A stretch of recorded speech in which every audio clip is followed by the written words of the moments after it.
welcome to the North Door for our second annual Kinda Funny comedy night. I should have gone with the pedophile joke. I'm like, didn't he have that before he died? Or as I call them, the 2%. What the fuck was that? This is not a part of the set yet.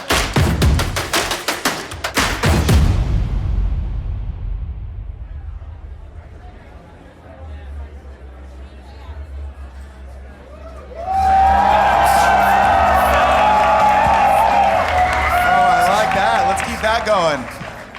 Let's do that one more time. How are we feeling? Nice, that is fantastic. Well, welcome everyone. Welcome to the North Door for our second annual Kinda Funny comedy night. I'm using the word annual in the hopes that the people who organized the show with me will invite us back next year. It's looking pretty good so far. Everyone, I assume, was at the show floor today? RTX, yes? Fantastic. Scream if you were at the Kinda Funny panel today. Oh, this is gonna be a good show. So here's the deal, everyone. You've all seen stand-up comedy before. I've been doing stand-up comedy for a while. We did a nice documentary called Waiting for the Punchline. During which you can see some of that. During that show, though, we had a bunch of people try stand-up comedy for their first time, and they had a blast. And so I thought, why don't we do a show like that where we invite some seasoned comedians and some people who are going up for the first time ever, because that's fun for me to watch. So we have a great mix of comics and people who are going up for the first time, and I love you all. I know you're gonna be very, very, very supportive of all of them. Round of applause for all the comics you're about to see up in the balcony.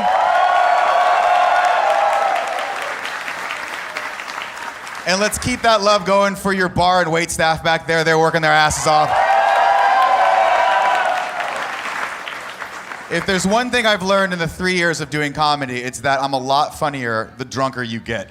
So let's keep the alcohol flowing and maybe they'll invite us back next year. All right. Where are my married people at? Who's married in the audience right now? Yeah? How long you two been married for? This is your honeymoon? My God. Are you both fans of Rooster Teeth? Oh, wow, it's gonna work out. It's gonna work out okay for you guys. Because my wife's up in the balcony right now, like, this is it. This is the last one we're doing, and I'm not doing it anymore. She was complaining about the Diet Coke earlier, so that's what's gonna happen. I'm actually coming up on my 7-year wedding anniversary in August. I know. One of the other comics at a show I did recently asked me, he was like, "You've been married for 7 years? How do you keep your sex life interesting? Like, do you still send your wife dick pics?" And I was like, do I send my wife of 7 years dick pics? Let me explain to everyone out there who's not married how married women think of their husbands' dicks, okay? They don't think about those things. Okay, if I sent my wife a dick pic, she would send me back the grocery list to Trader Joe's. This is how that exchange would go. I'd be like, dick pic, send, and then I'd wait a couple seconds and I'd get this back. Oh, that reminds me, get pickles. The big pickles, though, they're the big pickles. Not those little mini gherkin thingies, those are bullshit. I don't know. Do you guys have, well, you don't have any kids yet, you just got married, right? Do you have kids? You got a bun in the oven?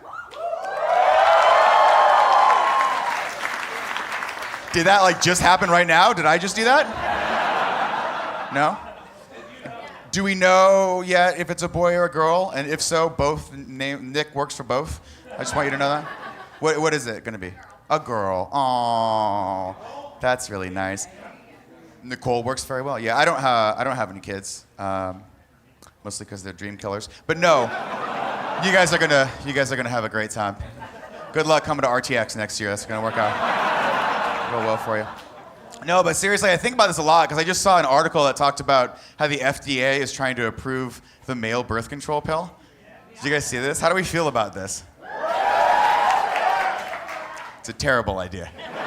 And I'll tell you why. I'll give you 3 reasons why this is a terrible idea. 1, it's gonna cost money. Right there, 99% of guys, out. Right? If you told me when I was 22 years old that I had to spend money on the male birth control pill, I'd have been like, dude, I'll just hold it in. Right? No problem. Reason number 2, it requires men to go to the doctors.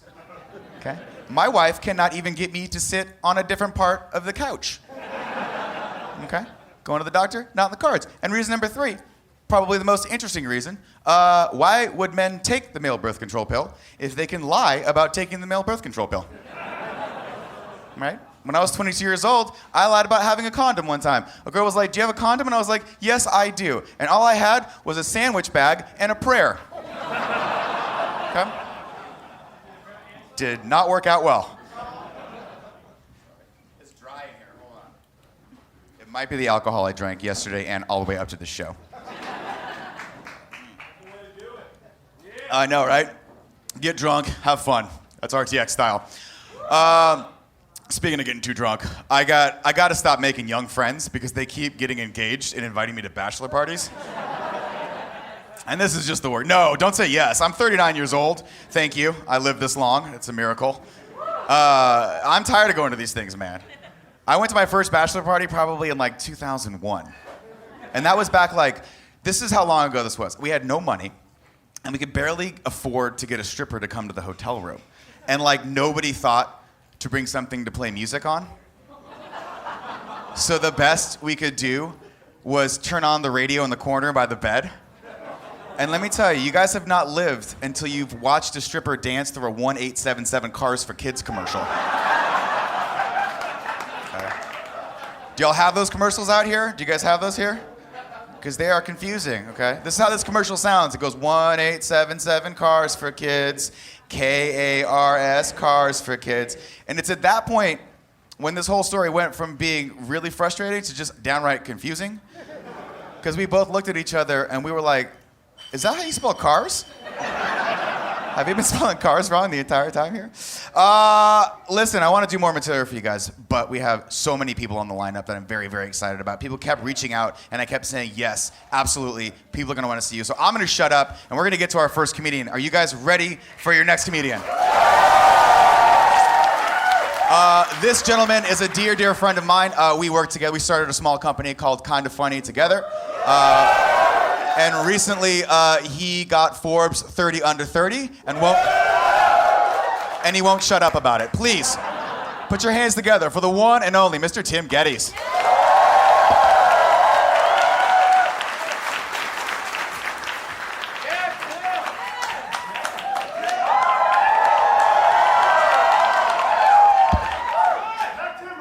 Let Tim host, indeed. Last week, it was my 30th birthday. People keep coming up to me and asking, like, does it feel different being 30? And honestly, they don't give awards for that. So far, I'm not really liking it. But the only big difference is I used to be a dumb kid. Now, I'm just a big dumb kid. But it's not just me. It's like, I feel like everybody's kind of that way. You know what I mean? Ariana Grande is 26 years old, and she still doesn't know how to properly put on a jacket. If you don't know what I'm referencing, look up literally any picture of Ariana Grande. It's like her shoulders are really hot, but her forearms, they're just so chilly. Going even further back than that, when I was 20, I was hanging out with one of my best friends, grown-ass man. And he was trying to tell me about this girl he was with, trying to act all cool. And he was just like, man, there is nothing sexier than a girl in lingerie. To this day, still haven't told him how to properly say that word. Yeah, but it goes even further back than that. When we were little boys. Little boys are creeps. It all starts there. I don't know where little boys always get these Barbie dolls, but it always ends up happening. I didn't have any older sisters, but eventually got my hands on a Barbie. And what's the first thing I did? Take the clothes off and bang it against all my other action figures. What is wrong with us? How do we go so quickly from Batman and Spider-Man teaming up to save the world to all 4 of the Ninja Turtles? straight up taking turns with Barbie. While Master Splinter watches. And see, the worst part about all of it is no kid was like rich or lucky enough to have the 4 original Ninja Turtles. So it would be like regular Raphael, but then we would get like Arctic Thunder Leonardo, or it'd be like pizza throwing Michelangelo, or it'd be like, the trench coat Donatello. I guess that one kind of works out a little bit better. There's nothing I want to know less than what Andy had Bo Peep, Woody, and Buzz Lightyear do when the cameras weren't rolling. You know what I mean? There's an innocence to kids, though. I had an action figure of the NBA player Charles Barkley from the 1996 hit movie Space Jam. But in my childlike innocence, I thought he was just the Black Power Ranger out of costume. Again, kids are very, very dumb. It was around that time where the biggest problem in my life was long division. How often do you think about that? Teachers telling me that when you grow up, you're not going to be able to have a calculator with you. Fuck you, Miss Galang. And then all the girls in my class. Oh man, they love to just emotionally wreck me and weaponize anything they could against me. Who remembers the TLC song No Scrubs? That's I don't want no scrubs. Scrub can't get no love from me. Hanging out on the passenger side of his best friend's ride, trying to holler at me. I was the scrub in this situation. Like they're all talking to me, they're all ganging up on me, these girls, calling me the scrub with no car, and it really hurt my feelings. Which is insane because we were in the 3rd grade. But now, I have a car. So suck on that, Susie. No, but here's the thing, I'm from San Francisco, and with that means that if you drive a car, there's only 3 categories that might fall into. 1, you drive a Prius. 2, you drive other people around in your Prius for Uber. 3, is an either or. Either you drive a Tesla or you exclusively get driven around by people in category 2. I am a very proud category 1. I have a blue Prius C and I installed a 12-inch subwoofer in the trunk, thus ensuring that I'm most people's least favorite type of person. I've spent my entire life and I've never once got the courtesy hand from from anyone driving, yet I'm constantly apologizing for my poor driving abilities. If I have to parallel park, I just won't. If it's even mildly inconvenient to change lanes, I'll go a couple blocks down, make a couple loops around, we'll get there, I've been on my way to a friend's house, and I'll end up going to another friend's house because I couldn't make the exit.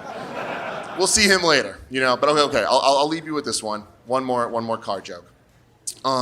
Last week I pulled over to get a coffee, and a girl got into my car because she thought it was her Uber.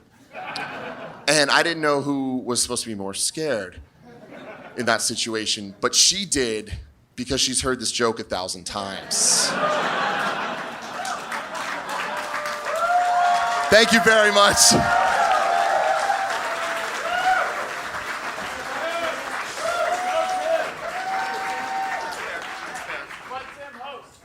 No. No, we're not gonna let Tim host after stealing my material. It's just fucked up, and I wasn't gonna say this, but I did in fact catch Tim making 2 of his dolls fuck last week. Okay. So he still does that, and this next comedian should be very, very concerned. Not only did she want to go after Tim, she has agreed to marry Tim, believe it or not. I know. For the first time, I think, performing ever, please put your hands together for the flamin' hot Cheeto herself, Gia Harris.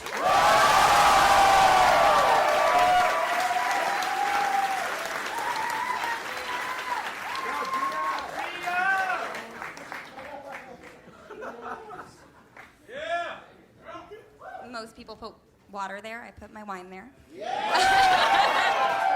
Gotta stay hydrated. So it's my first time doing this. I am so nervous, but I keep telling myself all that really matters, that I look like a motherfucking snack.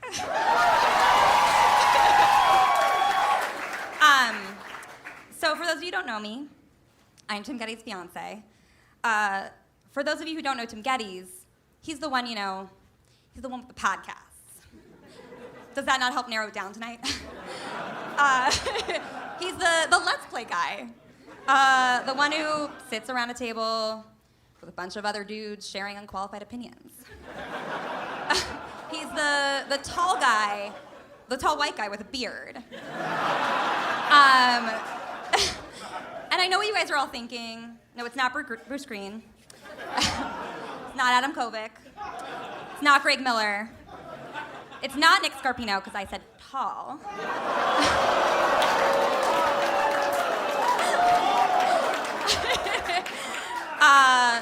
No, it's not Blaine, but God, I wish it was Blaine.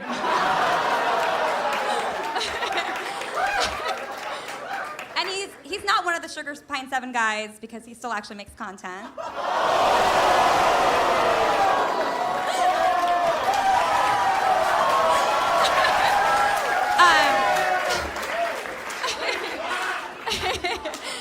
Honestly, between the Let's Play lives and the RTXs and the Kinda Funny lives, the amount of times I've almost gone home with the wrong Let's Play family member. But Tim's like choosing Mario in Mario Kart. He's not the worst at anything, but he's definitely not the best at anything. I had to pay someone to write that joke for me because I have no idea what that means. No, so Tim is the one who won 30 under 30. And you all know him, so you know that that's insane. I mean, seriously, like, he can run a company, he can close $250,000 deals, he can throw live events for 2,000 person audiences, but between you and me, he literally cannot heat a can of soup. No, really. A few years ago, I had a bad cold, and Tim, being the guy that he is, offered to get me some chicken noodle soup. And then I caught him in my kitchen. In one hand, he was holding a can of Campbell's. In the other hand, he was YouTube searching how to heat a can of soup. And I told him it literally says how to heat a can of soup on the back of the can. And he read it to me. Just heat, stir occasionally was not enough direction for him. So now instead of texting Tim, babe, please preheat the oven to 400 degrees, I've learned to text him, stand up from the couch, put down your can of LaCroix, walk to your right, no, your other right, enter the kitchen. Sorry, that's the room with the refrigerator in it. No, fuck it, just pull up your phone, open the YouTube app, you'll figure it out. Like, honestly, if I were going into labor trapped in an elevator and Tim was the only one who could deliver our child, Tim would be like, it's chill, I have YouTube, I'll just YouTube it. All right, so I'm gonna leave you with this. So the other day, I got into the back of an Uber. And the driver looked at me like he wanted to have sex with me.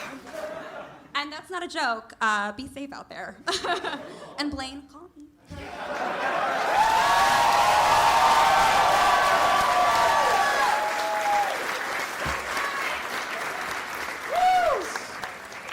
Less of a comedy set, more of an airing of grievances. That's what that was. Your next comedian, ladies and gentlemen, is a dear, dear friend of mine and also my arch nemesis. He is the man that we call the glue of Kinda Funny. And he is, if I had to guess, Kev, let's see, what are we at right now, sweat level? Oh my God, it's so high. Please, put your hands together for Kevin Coello.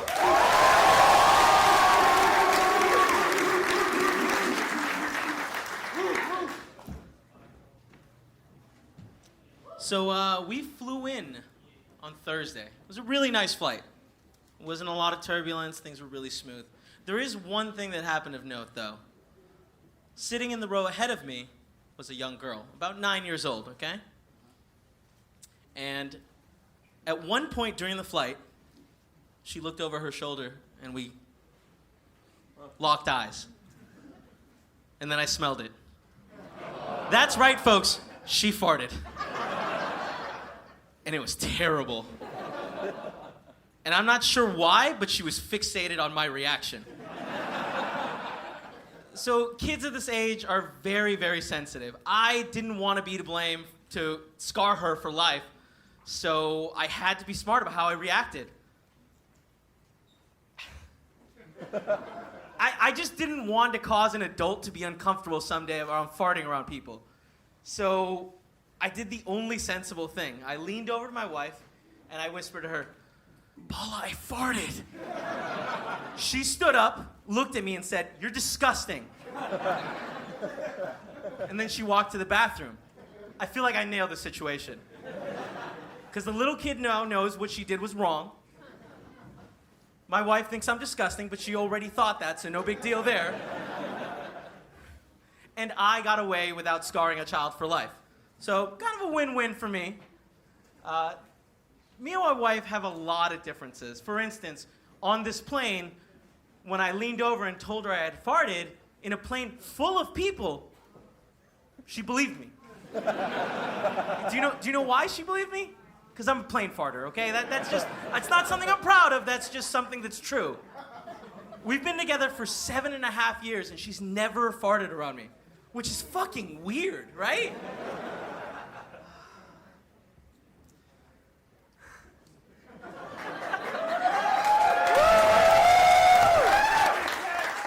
So she goes to the gym nearly every single day. And writing this set, I found out I don't know how to spell the word gymnasium. That's how foreign that is to me. On our second date, we were going to the movies, and when we were waiting in line, I put my hand in my left pocket, grabbed the McDouble I was saving, pulled it out, and started eating. And that's when I found out that's not a normal thing people do. So I left the second McDouble in my right pocket.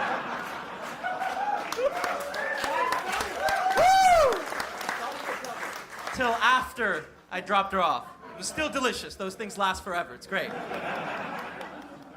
Another thing that makes us different is that she always wanted a pet cat. And I'm allergic to cats. So when it was time to have that conversation, I was like, "Baby, we can't do a cat. I'm gonna be tearing up all the time. It's not gonna work." Anyways, long story short, we have a cat now. So his name is Thomas. That's Thomas with an apostrophe. He's named after the English muffin. Because as you may have noticed, I'm fat, and that's the kind of thing I like to celebrate. Delicious breakfast foods. We rescued him from a high kill shelter about an hour away from San Francisco. And like, it wasn't to be nice or like heroic. It was because that's honestly the best way to get a free cat. But you get what you paid for, people. That fucking cat is weird. So we live right next to the train station, and every time a train comes by, it shakes our house. And he runs out of the room and he looks at me, "What's going on?" It's like, "Dude, this happens 5 times a day. It's fine, it's the train." Something he likes to do, and okay, likes to do is not the right way to phrase that. He likes to jump on the nightstand and watch me masturbate, which I think is really creepy. It's really weird. Yeah. But like, he's not doing it with like an excited face. He kind of looks like a parent that like is disappointed in you. Like, you know, when you go to soccer practice, but like your mom didn't want to take you, or your dad's going, and Tom doesn't really care about you doing well in soccer, and he's just looking at you, judging you because he knows you don't want to be there, and he doesn't want to be there. Yeah, that's the expression he has while I'm jerking off. But recently, he actually stopped doing that. Now every time I go to jerk off, he goes underneath the bed. And I'm gonna be honest, guys, it's causing really big issues with my self-esteem. I don't know what I'm doing wrong. So, you know, be careful what you wish for and appreciate your pets. Thank you guys so much.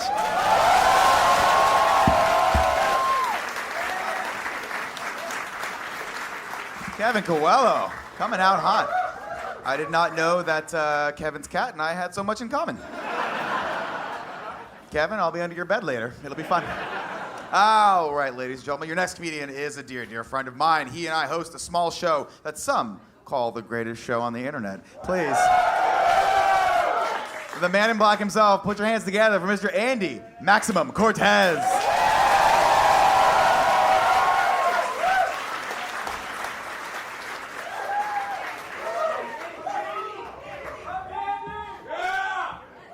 Yeah, give it up for me, guys. RTX, huh? You ever notice how, like, Subway sandwich shops and actual Subways have a lot of things in common? I do. They both smell real bad. You can always find a drug dealer trying to get that bread. I have two other jokes, but I'm not confident in either one of them. Should I tell at least like one of them at least? Yeah. Subways are good if you want to train, because of the trains, right? Fine. I should have gone with the pedophile joke. When in doubt, go with the pedophile joke. That's what I say. I'm super glad to be back in Austin. I lived here for 10 years. It's my home state of Texas. I got a lot of family around here. But one thing I always liked about San Antonio is that, like, Austin is kind of cramped in, and San Antonio is a lot more spread apart. There's a lot more room for really interesting things like theme parks. Really enjoy a good theme park. Yeah, give it up for theme parks. This is such an easy crowd. Yeah, like San Antonio has like Fiesta Texas and SeaWorld. But I mean, you know, at the rate we're going, we'll all be living in a SeaWorld. That's a climate change joke. It's a commentary on the rising sea levels for you guys. I'm just trying to spread a whale-ness. Whale, that's a SeaWorld joke. That's a SeaWorld joke based on the climate change joke I just said. I recently became single. Oh. You guys are really happy about my sadness. That's pretty fucked up. I take back what I said about the easy crowd joke. So I kind of had to get back on Tinder, and Tinder's rough, bro. Tinder is really rough. You guys know, right? I wish there was just like a Tinder for 5'2" dudes that fucking hate hiking. It's a pain in the ass, dude. My last Tinder experience was really rough, very rough. I met a girl. She liked me, I liked her, and she'd come over to my place all the time. It was really cute. I was like, wow, I think I'm about to get a girlfriend. This is kind of dope, right? And so we started seeing the small commitments coming into play. She would bring over a bunch of clothes to my apartment because she knew she was going to stay there for multiple days at a time. And I wanted to go to her place, but I'm very allergic to cats. A lot of, just like Kevin Coello, a lot of cat dander. The cat dander will fuck with me. I'm allergic to cats, but I'm a lot allergic to that pussy. You know what I'm saying?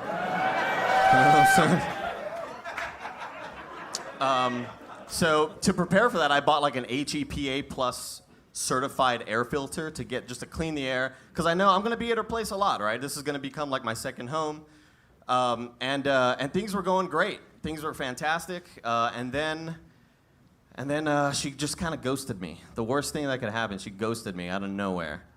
I know, it sucks. And then like a week went by, and then I looked at her Instagram, and she posted a photo of her and another guy kissing. And that's when I knew, like, damn, that's it, right? That's it. So you got to move on, Andy. You just got to move on. And then like 2 months go by, and she posts a photo of her with a little baby bump. I'm like, oh, okay, well, fuck, that's not mine, because we weren't having sex. But I DM her, and I'm like, hey, I'm trying to like mend fences, and I'm like, even though I did, right, nothing wrong. But I'm like, hey, congratulations on the baby, that's cool. And she's like, yeah. And I'm like, are you and the baby daddy happy? We excited? She's like, well, the baby's father wants nothing to do with me or the baby, so he left the state of Texas and wants nothing to do with us. And I'm like, wow, right? That's fucked up. That's really, really messed up. But there's an asshole part of me that was like, I won, right? Like, I won this battle, right? I know, it's kind of a dick, right? Because it's like, she kind of betrayed me, and now she's stuck with a baby she doesn't want. But on the other side, I'm like, I'm fucking stuck with this air filter. I can't get rid of it, dude. I cannot get rid of this fucking air filter. So I guess they would have stayed together had her boyfriend not moved away. Shamu, that's a SeaWorld joke. Based on the joke I said earlier today. Thank you guys, have a great night.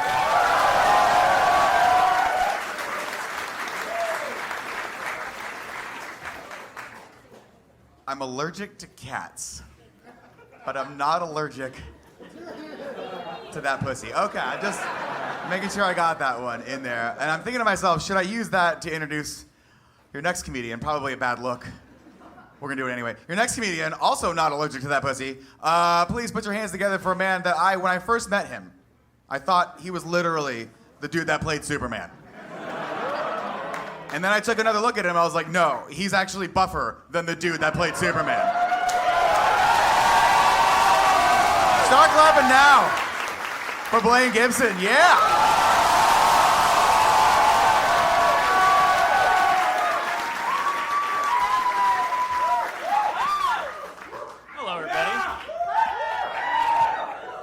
I should say hi to Gia.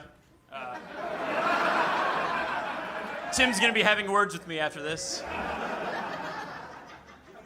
A lot of RTX folks, huh? Yeah? How's Austin treating you? How's that heat? You like the heat? No. Oh, no?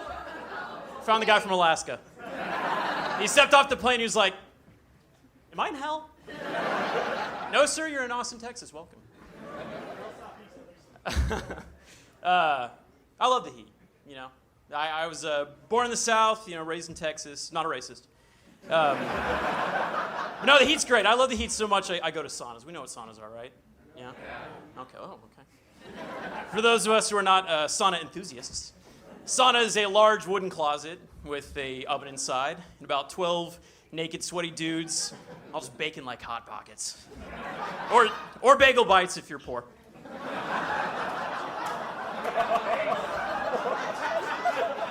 But in a sauna, the only thing separating your face from another man's dick is just a tiny white towel. It's a dangerous game. Dangerous game we play in the sauna. In the sauna life. No, saunas are great, though. I go in there and I kind of just zone out after climbing. My climbing gym has a sauna. It's pretty great. And you go in there and you can kind of just hang out, not talk to anybody. And sometimes people come in, they'll be talking, having, you know, friends and stuff like that. And so one time, these 3 guys came in, and they're all fucking psyched because their buddy Steve was coming to town. Steve. Oh, Steve's a legend. Steve's the man. We love Steve. Oh, fuck, I love Steve. So I'm listening in because I've got nowhere else to go except for, you know, there, sweating. Steve, he's the best climber. Steve's got hands like rocks. They're tough as leather. Steve's all natural. He doesn't put chemicals on his hands. He doesn't moisturize them. He doesn't wash his hands.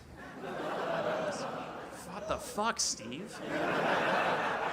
Steve, what happens when you, like, miss the wipe? Or do you eat with those hands, Steve? It's pretty fucking gross. They kept going on about Steve, and they were like, you know, Steve's a ladies' man. Steve gets all the chicks. Steve's girlfriend's the hottest. Steve gave his girlfriend a yeast infection with his leathery, rocky hands. Fuck, Steve, you monster! What the fuck? That's awful. That's the grossest thing I've ever heard. I'm gonna write it down and share it with a group full of strangers. But yeah, they fucking love Steve. But you run into a bunch of weird folks in the sauna. I spend a lot of time in saunas, I guess. But they also, I'm a very competitive person. Saunas bring out the competitive side of me. I don't know why. There's just naked dudes, and I just have to prove myself. So I'll sit in there, and if another guy's in there, then I'll see if I can, you know, wait him out. You know, the man that stays in the sauna the longest, he's the king of the sauna. But one time I went into the sauna, and there's a guy that was already in there. I was like, all right, well, this bitch, he's gonna go. And, you know, 25 minutes passed, 30 minutes passed. This dude's still there. It's like, fuck, we got a sauna off. Another 5 minutes passed, another 10 minutes passed. I'm sweating it, literally. And he's fine. He's so good, he's gonna lay down. He's laying down, he's bragging, he's showing off. But we're not talking. It's silent in the sauna war. And another 5 minutes passed, another 10 minutes passed. I'm really sweating it. And this dude, I notice his breath, he starts to like slow his breathing. He's entering like a deep meditative sauna state. He's going Zen mode. Wow, this guy's really good. I don't know if I can do this. Another 5 minutes passed, another 10 minutes passed. I'm fucking dying. I'm seeing 2 of these guys. I'm seeing double. That was a bad joke. That was short. That was shit. So So I decided to throw in the towel. I didn't throw in the towel because then my dick would have been... I figuratively threw in the towel. I gave up. I wish you farewell, sir. I go and I'm taking a shower. I'm pissed off. I just lost. I'm reeling from my defeat in the sauna. And I walk by the sauna again and I see that guy and he's fucking napping. He's sleeping in the sauna. That's how unfazed he is by this heat. Shit, he's good. Go out to the parking lot. Then an ambulance comes like busting into the parking lot. Oh my God, the guy from the sauna. He called that ambulance because he thought I couldn't take the heat. Damn you, sauna man. He died. I was hotboxing with a corpse. That's a lie. No, he was fine. I saw him later. I saw him out on the rock climbing walls. He's an incredible climber, and I was like, shit, I gotta go talk to this guy. So I go up to him, and I'm like, dude, you lasted in that sauna for like an hour. I don't know how you fucking did that. And he was like, yeah. He gave me some really sage advice. He's like, the only way that you can overheat is if you're not cool. I was like, all right. That's fucking awesome. That's the coolest thing ever. Dude, super nice to meet you. He's like, yeah, man. My name's Steve. Steve? The Steve? Wash your hands, everybody. All right, that's me. That's my time.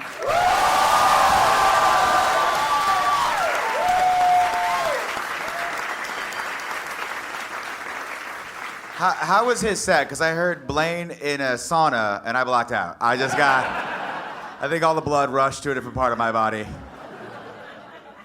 God damn that man. All right, your next comic, we had a great conversation together 2 E3s ago, and then I haven't seen her since. But she reached out to me and said she wanted to do comedy for her first time, and I was like, hell yes, please start clapping right now for the one, the only, Stephanie Bayer.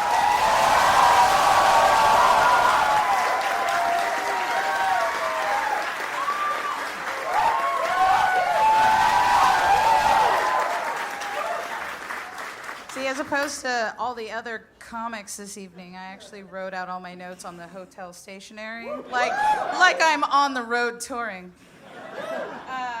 No, for real, it's like I'm kind of just amazed that I'm actually doing this. It feels like, is this actually real? But I mean, I like the enthusiasm. But I mean, like, normally when I have this dream of performing on stage, it usually starts with, like, me appearing in, like, a tiny little club, and then out come Keanu Reeves and Channing Tatum dressed like 1940 sailors, and they're like, hey, Steph, come up on stage. And I'm like, no, I don't. And then they try to say it again, and I immediately rip off my ball gown, and I'm in some sort of tuxedo, and then like, take me up on stage, and I perform for a lot of Krakens in the audience. So you guys don't look like Krakens, although there's a few of you that I'm not entirely sure. So I'm gonna keep my eye, like you, sir, maybe. If I see tentacles, I'm just letting you know. But seriously, I really have always wanted to do stand-up my whole life, but you know, I unfortunately suffer from an incredibly debilitating disorder known as Mexican mom syndrome, aka Mamá del Terror. I wanted to tell my mom that I wanted to do stand-up. That was gonna be the thing that I wanted to do. But being the youngest child in a family that, doesn't believe in therapy, doesn't believe anxiety is real, telling her, even as a child, when you get asked in kindergarten, what do you want to be when you grow up? And there's all these little kids excited. I want to be a fireman, a spaceman. I would say, please don't ask me. I have so many years to think about this. I don't want to just already ask me in a few years. So the first time that I decided that I was like, you know what, I really, really do want to be a stand-up was middle school, and I will never forget this moment. I was very excited doing a class project where it was like drawing a shield where it said all the things that I want to do. And I remember showing my mom, and the first thing that she said was like, Mija, you're not going to be a comedian. They're just drug addicts. You are not doing that. And I was like, well, I'll fucking show you. I'm going to get a job in video games. Which is exactly what I did. Like, no, for real. My mom absolutely has no fucking idea what I do, like, as a living. And she keeps asking me when I'm going to go back to school. And I'm like, I'm almost 40. I have been working in games for, like, 20 years. It's a career, I promise. But, you know, I have to say that, like, one of the things that, besides, you know, wanting to do this and feeling like anxiety, as, you know, any other individual that lives in the year of our Lord 2019, that it suffers from it. I mean, I do need to have serotonin helpers to make sure that I can function. I was like, yeah, give it up. If you're happy and, you know, it is your meds. I actually have a cross stitch that says that because I'm like, no, I need it. And, you know, being able to be comfortable and have like a sense of humor and being able to speak about that stuff is really, really difficult. I mean, like I said, Mama del Terror does not believe in any of those things. But for myself, I'm like, you know what? Fuck it. I'm going to do the things that I want to do, and I'm not going to let any of that shit stop me at all. I feel like even when I was a kid and I started to feel that way, there's a story that I want to share. I was 3 years old. My mom took me to the mall. I wanted a balloon. And she was like, no, you're not going to get a balloon. I was like, no, but I want a balloon.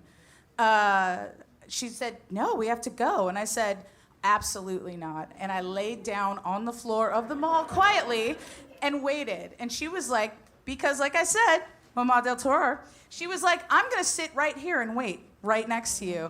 So all these people walk by, I'm quiet, laying there on the floor, like trying, like, is she dead? Little girl, and I was just like comatose. And this couple comes up, man and wife. Man's like, I'm gonna get that little girl up. Like, look at her. Look, she's so ill-mannered and terribly behaved. Comes up, starts yelling in my face, and I look up at him and say, shut up, asshole. Woo! I was 3, so, but it gets better. His wife came up to my mom, because my mom walked up, my mom was laughing, the wife was laughing, and she was like, I have wanted to say that to him for years. Why was she on the floor? My mom said she wanted a balloon. She fucking bought me the balloon.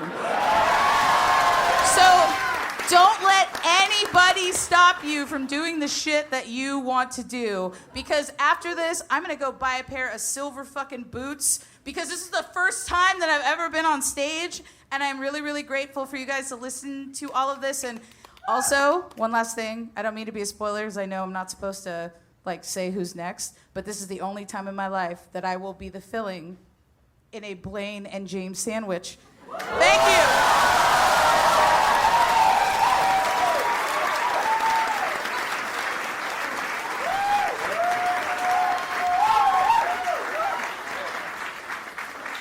That's a visual, isn't it?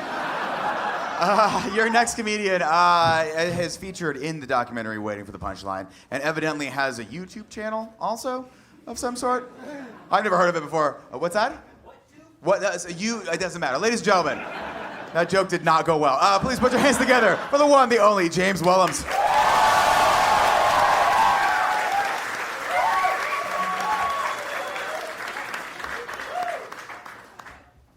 Everyone does the thing where they put the bottle down, move the thing over here. Have you ever wondered? I haven't said anything yet. Have you ever wondered if you eat a lot of semen, does your pineapple taste like cum? Just curious. Wasn't sure.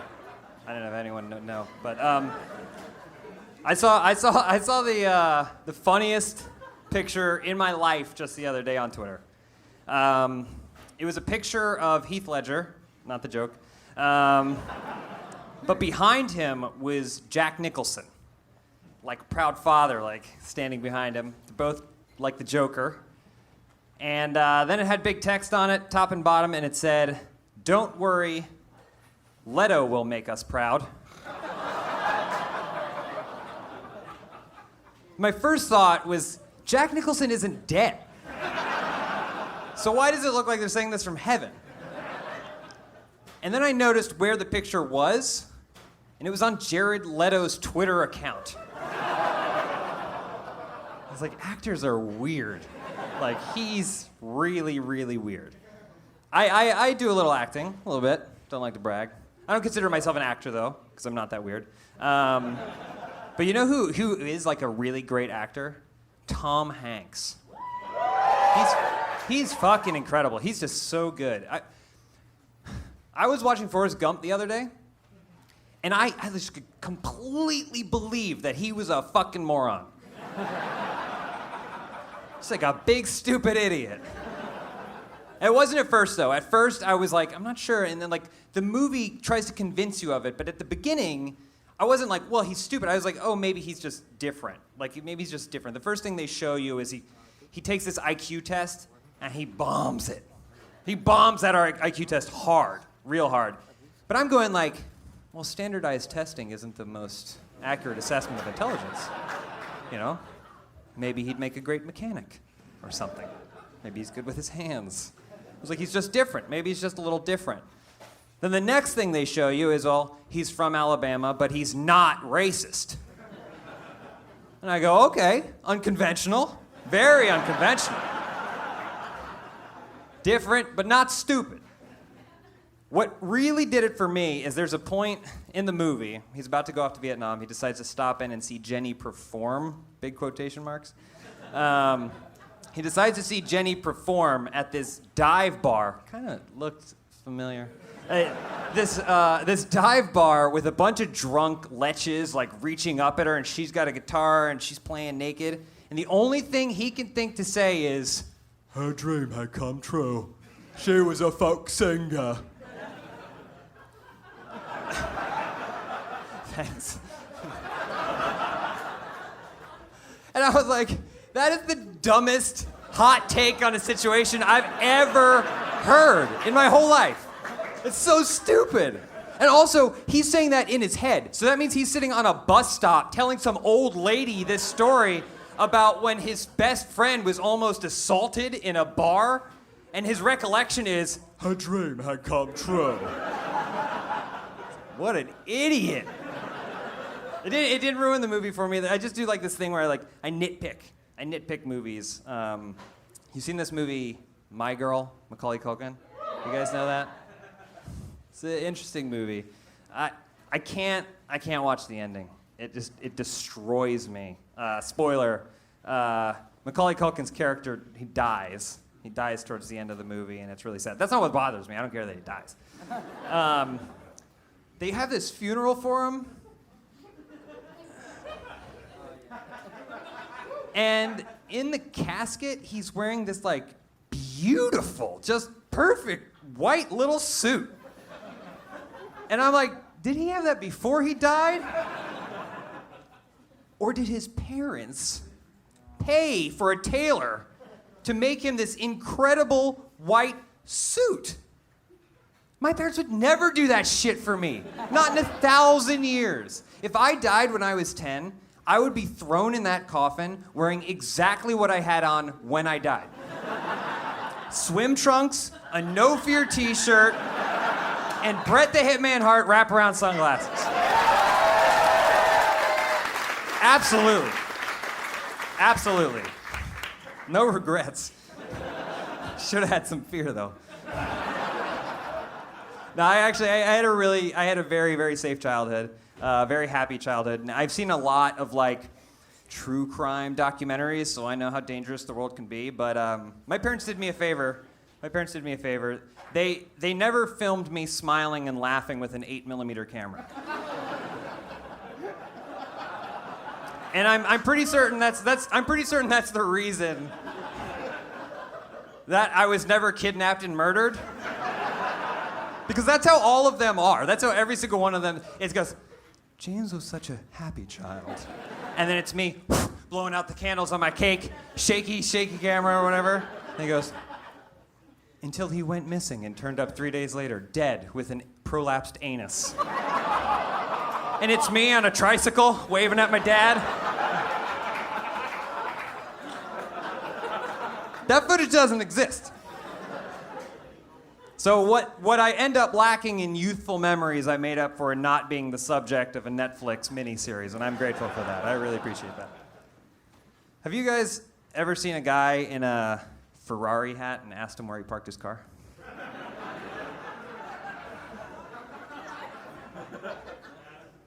He never knows. I went on a road trip recently with Elyse, actually. We went on a road trip. We drove to Austin from LA. It was 3 days. It was a long time to be on the road. And your mind kind of wanders. It puts you in a nice headspace, though. You can, like, take in the scenery, take in everything. And something I really started noticing was the billboards. The billboards out there, it's just like, you can be influenced by them, and I don't know what it is, but I remember we went past this, like, long stretch of road, and there was just a row of billboards. And the first one was like, gas on the left. Next one was like, Native American gift shop on the right. And then there was one that just said, real good fresh jerky. And then the last one had Jesus on it. And it said, God is in you. You are not alone. And I went, that's pretty powerful. Like, I had a moment with it. I thought about it and didn't expect to get that kind of reaction from a billboard, but that jerky was so fucking good. It was really good and fresh. It was really fresh. I'm so glad that I stopped. Like, I'm really...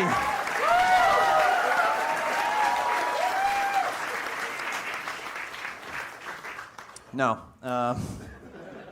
It wasn't a religious experience. I just like jerky. So Elyse and I'll give you a little intimate look into our lives. I love my wife very much. She's a very special person. She's wonderful. She's fantastic. She's also a little unique, though. She's unique, and I want to make her happy, but I want to make her happy in a way that's befitting of her, not something you could just do for anyone. So, intimate look. I wanted to spice up our sex life a little bit. So I figured try a little striptease for her. But because it was supposed to be for her, I made it Muppet themed. She loves those little Muppets. She loves them. And I wanted to be a part of that fantasy. But that's like a reach for me. It's a step. And so I said, I have 3 rules. Rule number 1, don't let her see you cry. That's just across the board. That was like basically my wedding vows. Rule number 2, I may be covered in fabric, but that does not mean I want to be felt up.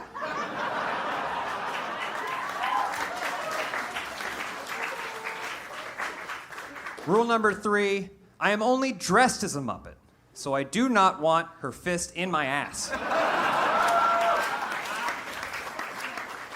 And I think it went really well. I honestly think it went really well because I came. You know what? Pineapple does taste a little different now. Thank you guys very much.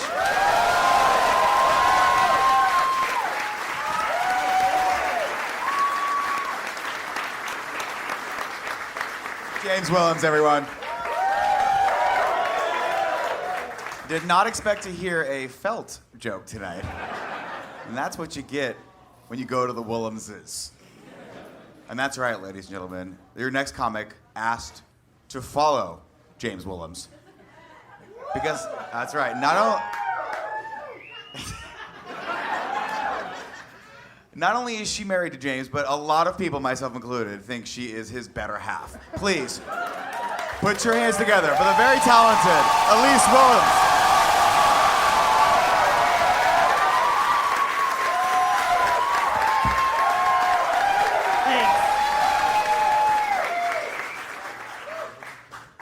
Has anyone here seen Spider-Man Far From Home? Now that Jake Gyllenhaal's career is hot again, are we gonna get day after tomorrow?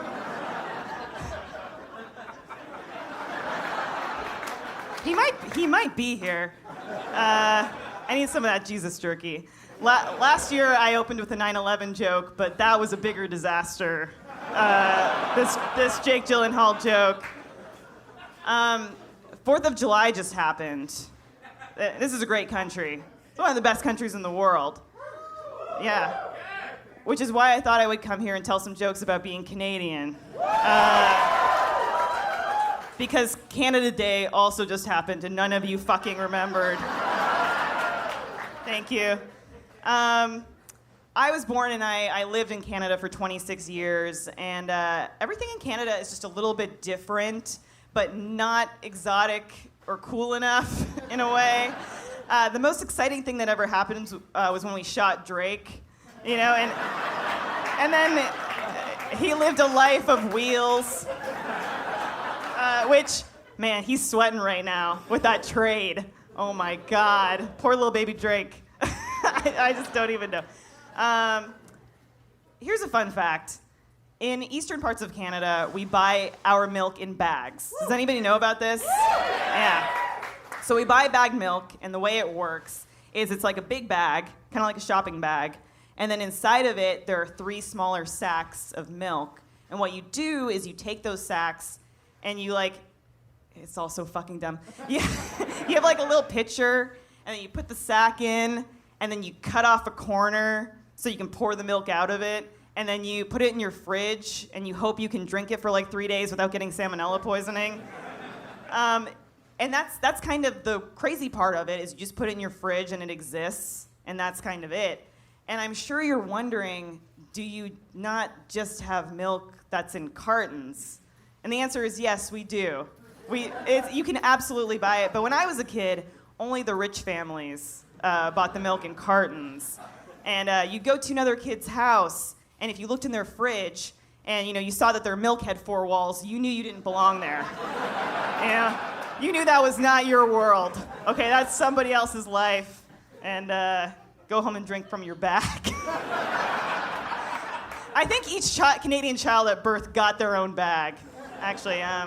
And the thing is, in my professional opinion, as a milk connoisseur with probably a dairy allergy, to be honest, the bagged milk economy is the milk farmer's way of keeping the Canadian lower class poor, okay? Because you pay for more, the carton costs more, if you think about it, up front, but it lasts longer. Like with that bagged milk, you gotta drink it yesterday, okay? Like you wanna go meet your friends at the park and put on your skates, and you wanna go out and you wanna have a skate, but your mom's like, no, you gotta stay home and drink that milk. Like, you can't go. The Canadian bagged milk market perpetuates class inequality. Okay, I'm calling it now. It's a system where a small few control the most milk wealth and production, or as I call them, the 2%. Thank you. Thank you. That is a thinking man's milk joke. But speaking of Canada and our money and our economy, our currency itself is a little bit different. Have you guys seen this? You seen this Canadian money? You seen it? This guy has. We don't have a $1 bill. It starts at 5. Instead, we have toonies, which are $2 coins, and we have loonies, which are dollar coins. And I sometimes get asked, if you don't have dollar bills, what do you tip strippers with in strip clubs? What do you do if you don't have them? And the answer is, we throw coins at the women. You're in a Canadian strip club because the dancer's got an outline of a polar bear on her left butt cheek. But don't worry, because those panties still be dropping, because they're filled with metal. They're just so weighted down. The strippers are just waddling around, trying to keep those G-strings up. And if they're all short enough, straight up, place starts to look like motherfucking Gringotts. Okay? No, but the truth is that some clubs start with a minimum tip of $5. $5 to a stripper, which means that Canada has some of the wealthiest strippers in the world, okay, per capita. We got fivers at the strip club, free weed, free abortions, okay? You build a wall up north to keep those party animals in, all right? Because I'm telling you, it's on the wrong side. What else? That's kind of all the Canada stuff. You ever see people who bring tables to the beach? You see this? Just eat your watermelon off the sand like the rest of us. That just bothers me. Nick, how much time do I have left? Okay. Okay. I don't know.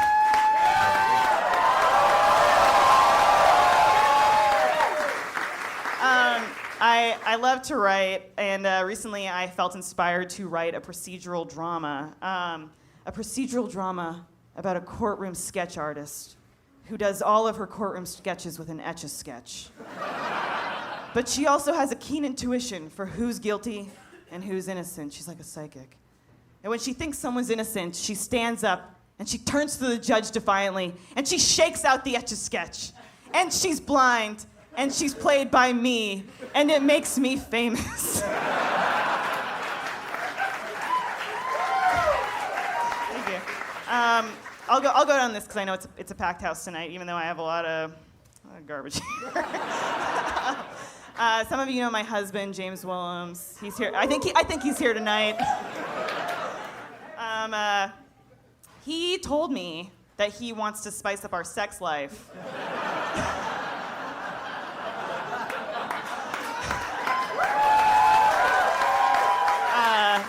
By dressing up as a Muppet. But the truth is, if he wants to have a threesome, he should just say so, because now I've got to find some dude on Craigslist who can work the mouth. You know? Or whatever you think that means. Anyway, thanks Nick, thanks so much. Shout out to Stephanie Bayer for coming up here for the first time. I was so fucking proud of her. And I'm so proud of everyone tonight, thank you.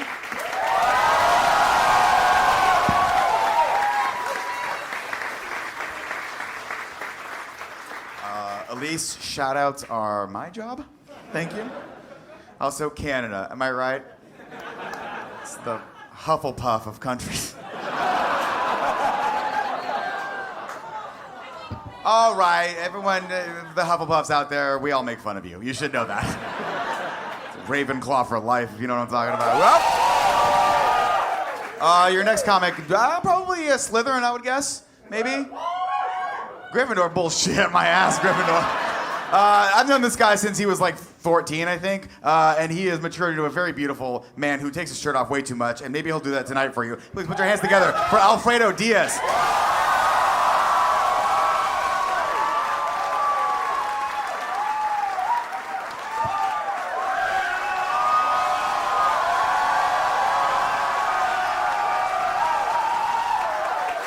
God damn, that's a lot of love in this room today. All right, so for a lot of you guys I know, I joined Achievement Hunter not too long ago. We got any Achievement Hunter fans out here? There you go. Perfect, you'll like this. So, for a person of color, joining Achievement Hunter means I hang out with a lot of white people now. It's just the way it goes. And, I'm sitting here, I'm writing these jokes as a person of color, and I have to sit back and kind of get to know my audience, you know what I'm saying? Realize that I'm not a San Franciscan anymore. I'm in Texas, and I see a lot of white folk out there. I mean, to be honest, it could be the house lights, but I'm not gonna take any chances. So I'm just gonna make some adjustments here to this set real quick. Nope, can't say that word. That's too ratchet. Do I really want to describe the difference between Kobe and Yeet? I'm looking around and, nope, I doubt you guys have police problems. All right. But, being at AH, you get to hang out with everybody and everyone talks about their lives and whatnot, and I've come to realize that there's a lot of differences between growing up white and growing up as a person of color. Nothing wrong with it, there's just some differences. Like, for example, white folk, you guys play this game called Elf on a Shelf or some shit? And it was described to me as you walk around and then you place this elf on different places of the house, and it's just interesting because for me it was hide my uncle's crack addiction. Totally different game. I hear things like, big words like, oh, build equity, this and that. And for me, it's, I just hear stuff like building a case against your baby mama. So, whole new world.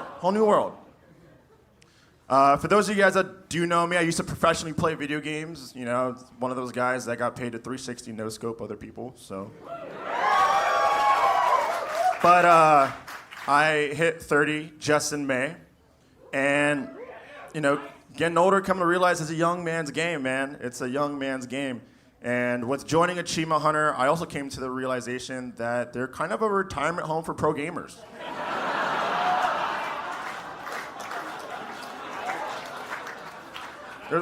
There's a lot of similarities there, you know what I'm saying? When you play for a professional team, you get older and they kind of just drop you and let you go. And it's kind of just like when your family takes you to the retirement home and drops you off. You get there, you take one good look around at the people older than you, and you realize that death is slow and painful. Geoff, I love Achievement. I love working at Achievement Hunter. I love working there. And then you kind of realize that the retirement home forces you to consume pills that you really don't want to take, just like I get forced to play Minecraft Let's Plays for the 100th time. Sometimes, unfortunately, the elderly might get abused, but, I get hit by a moonball every once in a while, just kind of what happens. But that's just old issues, man. I got new issues that's popped up recently, and I got some new struggles. And one of my new struggles right now is mayonnaise is out to get me. You know what I'm saying? And it's, the condiment, it has it in for me.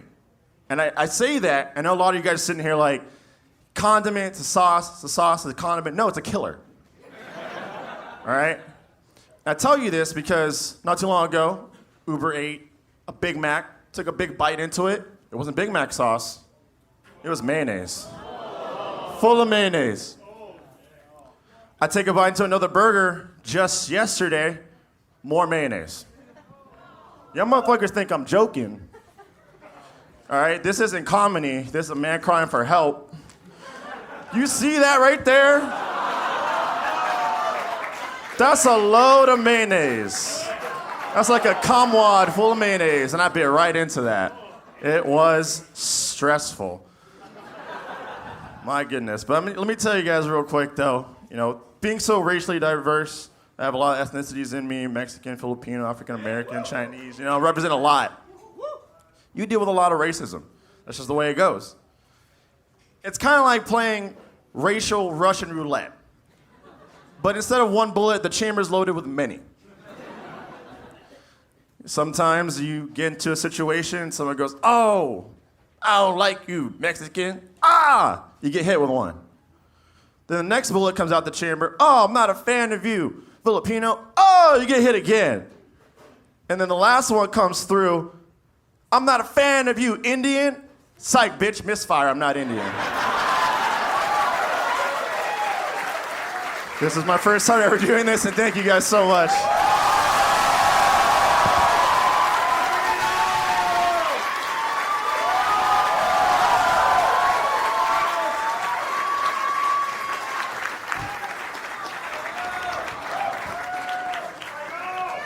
I thought he was Indian. I did. Learn something new every day. Your next comedian is a dear, dear friend of mine. We have performed together here in Austin, all over the place. She hosts a show called The Chip Show. And I had the pleasure of doing it yesterday, and I will never do it again. Ladies and gentlemen, please put your hands together for Christina Parrish.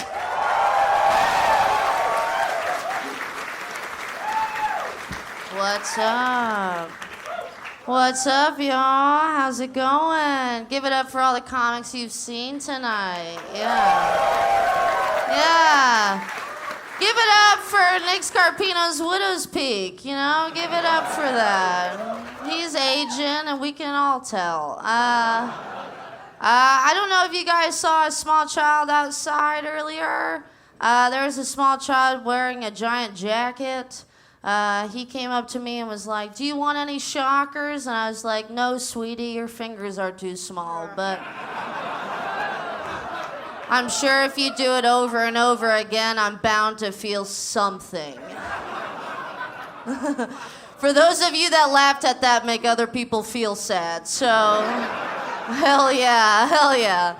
I'm happy to be here. A hot take. I recently went on a job interview. Oh my God, drama. I went on a job interview recently, and the guy said that I didn't sound passionate enough. And I was like, the audacity. I just learned that word. The audacity. So I kind of switched up my tune on him and was like, oh, baby daddy, I really need the money. More milk for the kitty, meow, meow. And I got the job, you know, so. Yeah, it's sales. You gotta sell your body. I'm nothing without the men that hire me, you know? I see a couple entrepreneurs in here. I'm available. I recently performed Anal, not the musical. Anal. I wish. I would buy tickets to that in a heartbeat. I recently performed Anal, and holy shit, I couldn't breathe hard enough. The only two ways I can describe it as is awkward and ow. I had a gay friend of mine tell me how to get analed, and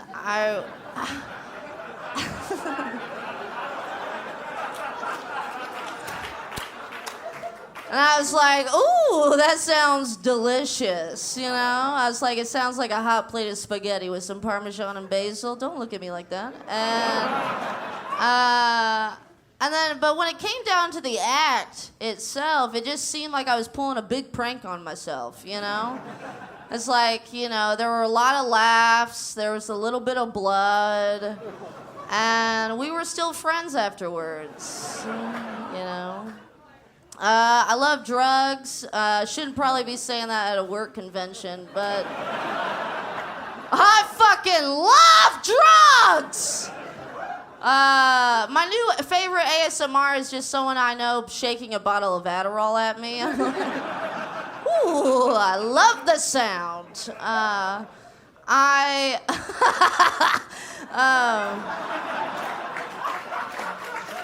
Thank you. No, shut it down.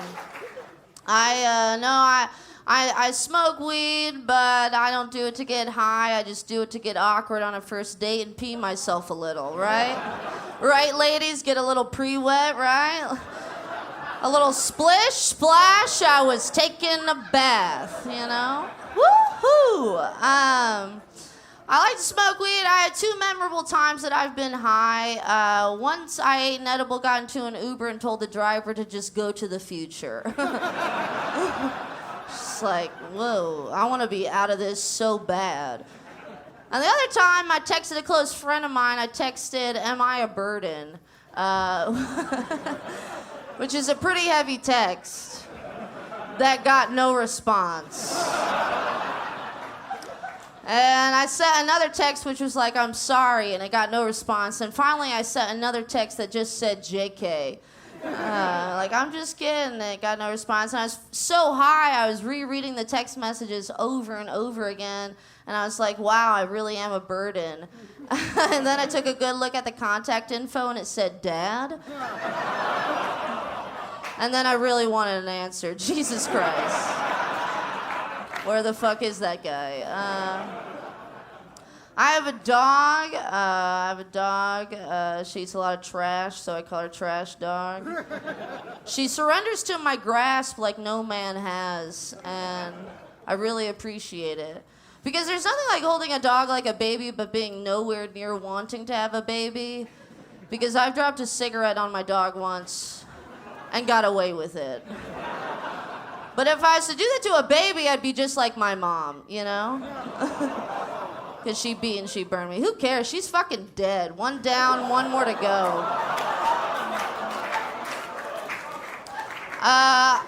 I'll leave you guys on this. I was kind of a loser in elementary school, middle school, high school life. The costume just doesn't come off because it's skin, y'all. People are offended by my exotic look, which just means that I look crazy. I was kind of a loser. I had glasses. I looked like Arthur. I had jeans that flared out with little butterflies on it. I had a lot of anxiety, and I listened to a lot of Evanescence. You know, wake me up inside. You just can't. And I had a retainer growing up, actually, side note, my mouth was so small that the dentist had to break it open, right, fellas? And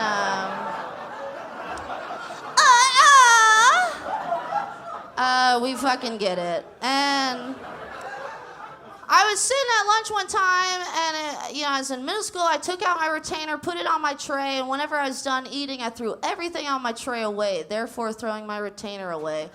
And then I freaked out. I was like, oh no, my mom's gonna beat me again, and this time it's gonna mean something, you know?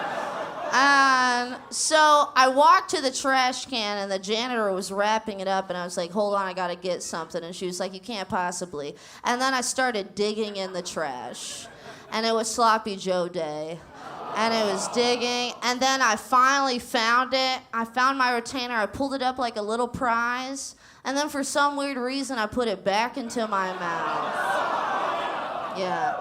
A long-lived nickname for me was Trash Mouth, and nobody wants to fuck a trash mouth except real men. Am I right, Playboys? Aww. Okay. I've been Christina Parrish. Thank you so much.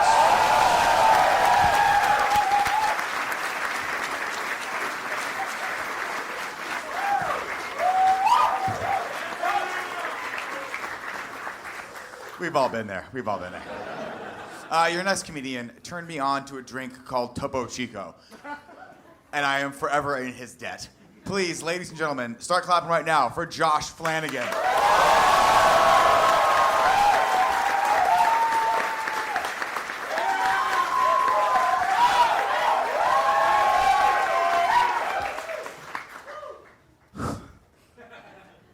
So my dad hung himself last year.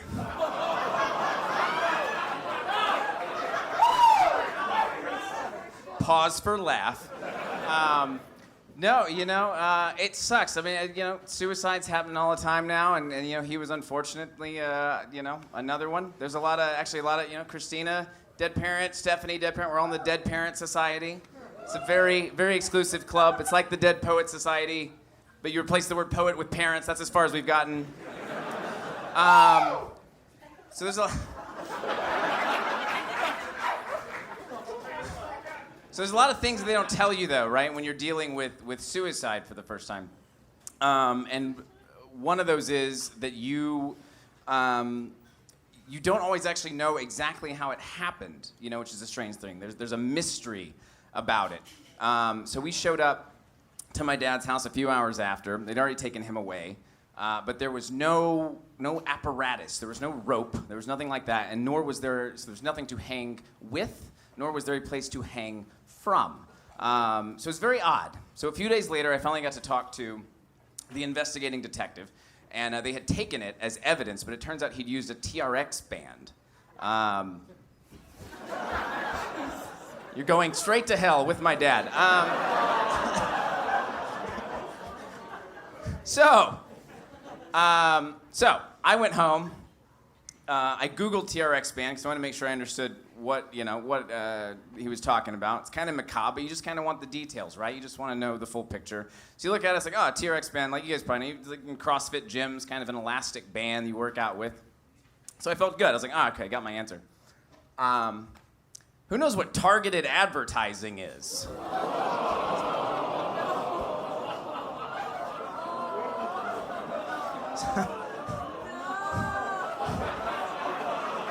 So, for the uninitiated, targeted advertising is when you Google something and then it pops up on every website you look at for the next 3 months. So, so that TRX band was fucking everywhere. And it was weird because it would get crossed with other things I was getting advertised with. So, I go to the Rooster Teeth site a fair amount. And so you'd get like, buy the new, people love grapes onesie, or the tool that murdered your father.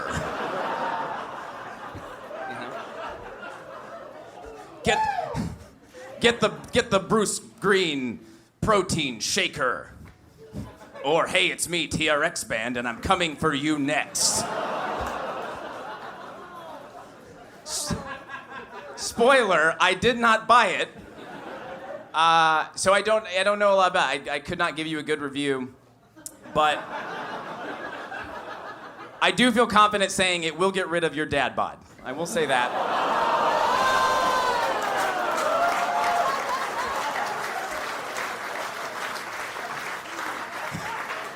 Hashtag ad. And that's also not true. His body was totally there when the cops got there. That's not accurate.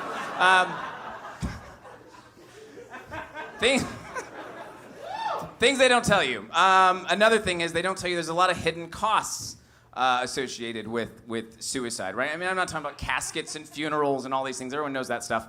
My dad was not a depressed guy. And so we, this was a big shock to all of us, and we thought, okay, maybe something happened in his brain, right? Maybe there was a tumor, maybe there's Lewy cells or whatever, something happened. So I thought, all right, let's get a brain autopsy. Those aren't free. This is real life. This is not CSI or fucking iZombie. You have to pay for that shit. And they don't tell you about it at first. They don't tell you the cost. It's like getting like going to a seafood restaurant and ordering lobster or something. It's just like, oh, market price. Okay, yeah, that sounds fine. And then at the end, you get $3,000 bill for a brain autopsy, which is, like, for me, that's the most expensive thing I've ever paid for at one time. So I felt pretty baller.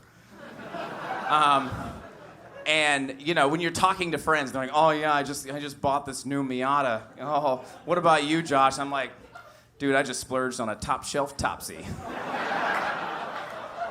$3K, gone. We sent it away, waited. There's this weird, excruciating wait while you're, waiting, because you want an answer, right? You want some answer. Came back, didn't have anything really. And so, it's just one of those dead ends that you hit when you're trying to figure out why someone would do this. And that's not 100% true. There was one thing that came back, and I don't know if it's what pushed him to the edge. It did say he had recently worked for Rooster Teeth Animation. I don't wanna.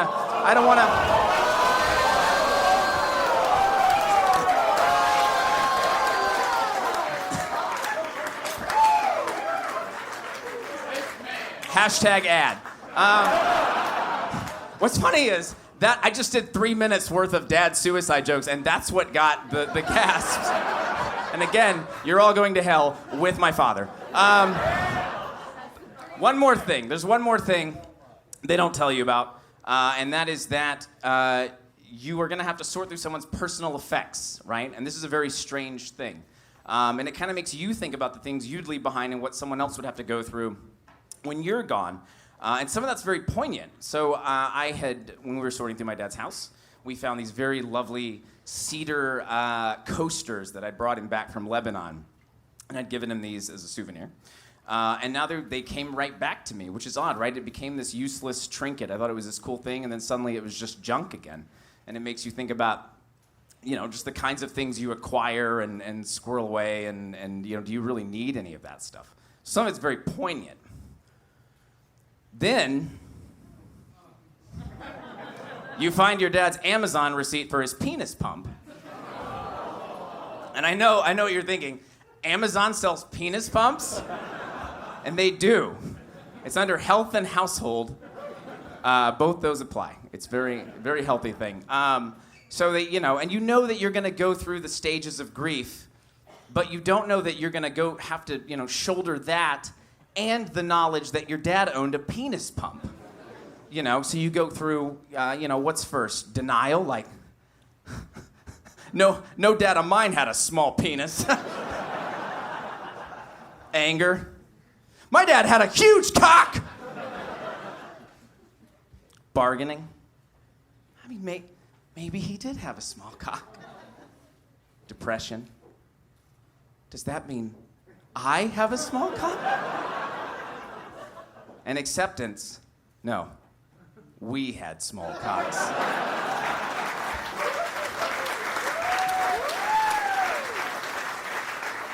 So, that pump was never found. It remains at large to this day. And I like, it's weird because, with the autopsy and everything else, you want answers. You want answers for suicide because it makes so little sense. And, at the end of the day, you look for what you can and you kind of try and piece together a story that makes sense for you and that is going to give you closure and give you peace. So I choose to believe that my dad lost his penis pump and cracked. That was it. And the way I picture it is like Castaway. And he's on this raft and the penis pump is floating away like Wilson the volleyball. And in my vision, it's called, what did I call it? Sean Pumpy Combs. And he goes, Sean! Sean! That's really fucking stupid. So we never found that pump. And there are 4 brothers, and all of us said we couldn't find it, and at least one of them is lying.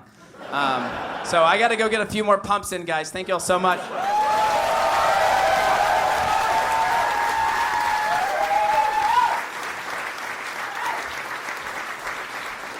Just letting everyone know, 4.5 inches is average. That is the average size of a penis in America, and it's very useful.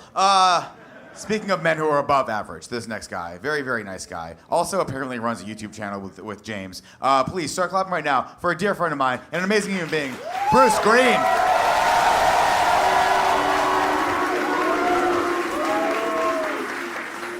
Wait, are you booing me or are you saying Bruce? Okay, I think you said Bruce. All right, that's good. All right, I've got some good news and some bad news. What do you guys want first? Good news. The bad news is that Josh Flanagan's dad committed suicide. No, it's not. It's not. The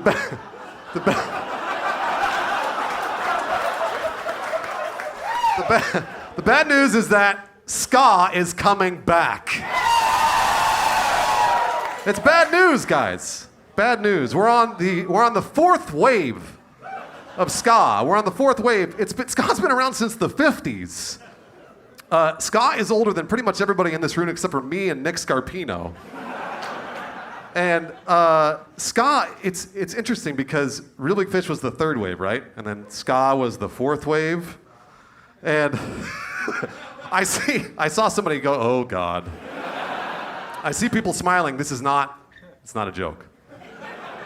It's not a joke. This is deadly serious for that 16-year-old boy. He just discovered ska. He just discovered it. He's putting up posters of his favorite ska bands. I'm gonna say the names, but you guys already know them. Like the Scatolites and Mephistopheles. And then, of course, the big one, Dr. Ring Ding Scavaganza. I haven't told any jokes yet. These are all facts, but I do want to tell you guys, let me tell you a little something about this 16-year-old boy who's just discovered ska in 2019. Yeah, I know. I feel real bad for him, too. Okay. So he just got a driver's license. Driving around, blasting ska out the open windows of his car. So much freedom. Don't laugh. So much freedom. But what he doesn't realize is that he's driving around blasting ska out of his car, and it kind of sounds like mariachi music. And he's making noises out of his car like like that. And he's driving around in predominantly Mexican neighborhoods. And his skin is as white and pure as the driven snow. I feel really bad. He's innocent though, he doesn't know. All right? I just want to make sure. All right, this 16-year-old boy is also learning how to talk to girls. He's a social butterfly. He loves interacting with people. And these girls, they're taking notice of him as they walk by. And in high school, they see him and they go, kind of look at him. And he goes, yeah, all right, taking notice of me. That's good. What he doesn't realize is that's because he masturbated during chemistry class, and there's a semen stain on his cargo shorts. But hey, it's all right. They took notice of him, right? Okay, all right, good. Just want to make sure. We're still on the same page, right, everybody? Okay, good, all right. So this 16-year-old boy also, he's learning how to dance. That's one thing I'm gonna tell all you guys out there. You should learn how to dance, because women love men who can dance. Also, men love men who can dance, just so you know. But he's learning how to dance, and it's not the waltz, it's not hip hop, it's not, somebody's already getting it over there. He's learned to dance, and it's called the skank. Don't cheer for that. It's called the skank. He's really good at it, but what he doesn't realize is that it looks like this.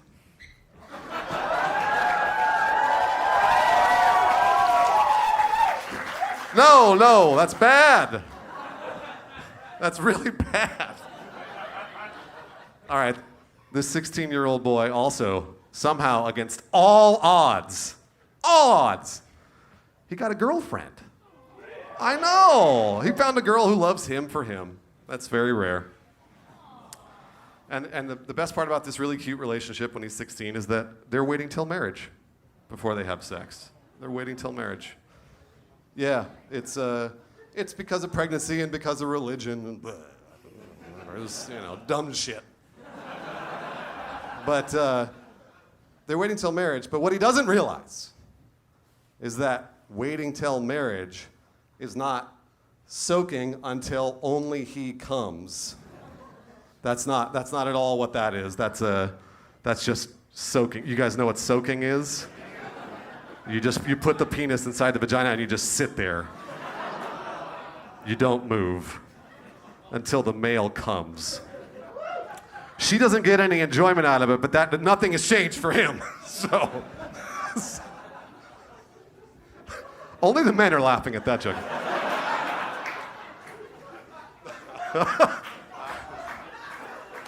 All right. So this 16-year-old boy, also learning a skill, a really important skill, actually. He's learning how to play the trumpet. Yeah!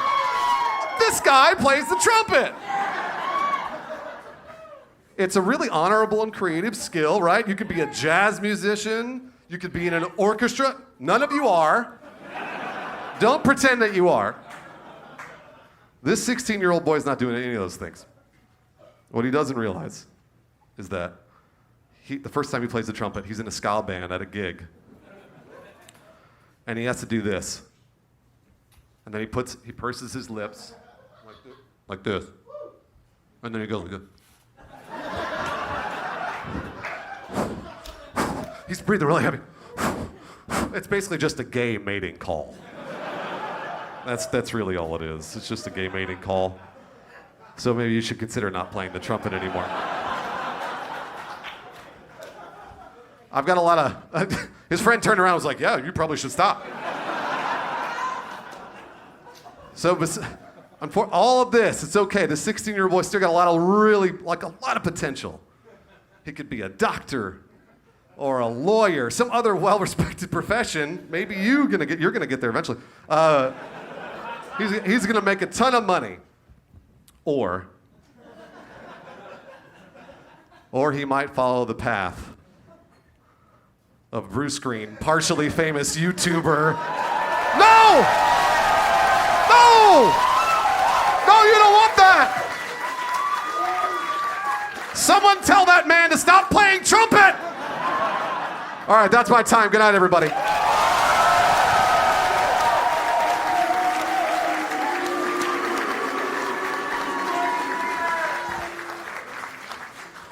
I played trumpet in high school. I did. And I looked exactly like that. I did. Your next comedian is... she used to work at a company named IGN.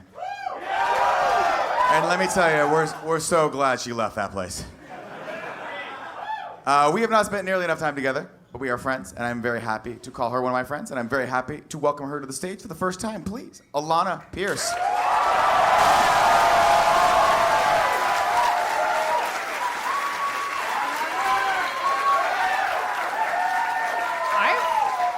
I've never met that old man in my life. You guys believe Josh Flanagan's dad killed himself? Jesus. And I also just can't believe that Blaine and I weren't the only people in the room having weird Muppet sex. I didn't clear that joke with him, I'm sorry. But highly related, I'm going to talk about dicks a lot, so buckle up, motherfuckers. I hope you're all ready. I didn't expect that from that many men. All right. You've been way too influenced by the men of Funhouse, I see. It's fine, we've all been there. So first, some context. I was born in Australia in I'm gonna give you my whole life story.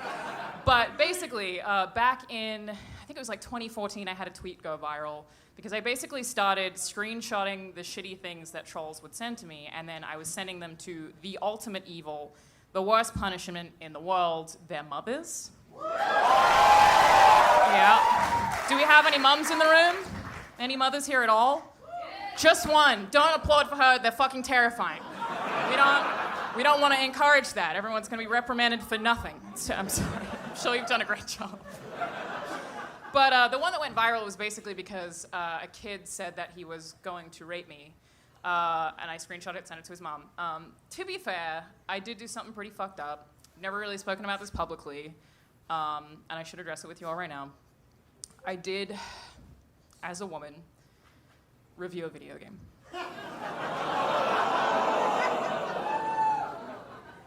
I'm really sorry. I'd take it back if I could, but then I continue to do it to this day, so obviously I deserve it. But ever since then, I've basically continued this tirade of taking screenshots of shit to get back at trolls, mostly because I find it entertaining. It's a fun way to just fuck with the people who are fucking with you, and it's honestly a good way to deal with a lot of the shit that you get on the internet is by making fun of it. If you can't, like, joke with friends about it, you make fun of them directly. I love screenshotting people's profile pictures and just sending that back to them when they say something shitty. It doesn't matter what it is, you just send it back, and they're like, I don't know how to respond to that. So naturally, I also just keep talking about this stuff publicly because I have to keep my SJW card to legally stay in the state of California. I don't make the rules. Women are oppressed. Oh my God. But basically, sometimes men on the internet decide to send me pictures of their panguses. And I tell you what, those fuckers get creative. People have pulled some shit on me that I did not expect. There was this one guy I remember from a few years back who basically started it as, it looked like he was going to show me his video game collection. And I was like, all right, I'm on board, I'll watch this video. And then it pans down and he's like, but that's not the part that got me. He was masturbating to a photo, it was a Photoshop of my face on a sexy cat. Sonic has ruined everything. Thank you for coming to my TED Talk. But that's probably actually the most annoying thing about this recurring thing to me. It's not the actual dicks themselves that bother me, it's the curiosity. I'm like, what the fuck was that? But I can't ask them a question about it because as soon as I ask something, I'm just gonna get more dicks in response. And there's this, I did try to engage with the guy once and I just got like a front-on angle. Like, his dick's, it's there. Just right into the eye of Sauron. And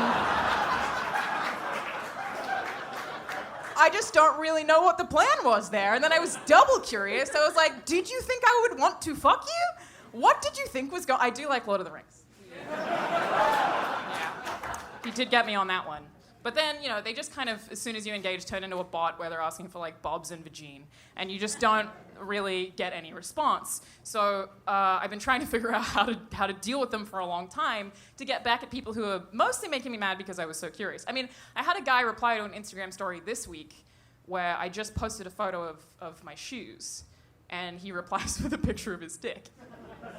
He was like, do you think that he was like, oh my God, I love outdoor footwear. I'm gonna show her my dick. I don't know why I went with a Valley Girl accent. I'll write about that on my blog later. Please read it. But actually seeing a penis doesn't really do anything for me at this point. It's not like I find it attractive. It's not like I find it disgusting. And that's probably because I have screenshotted so many of them.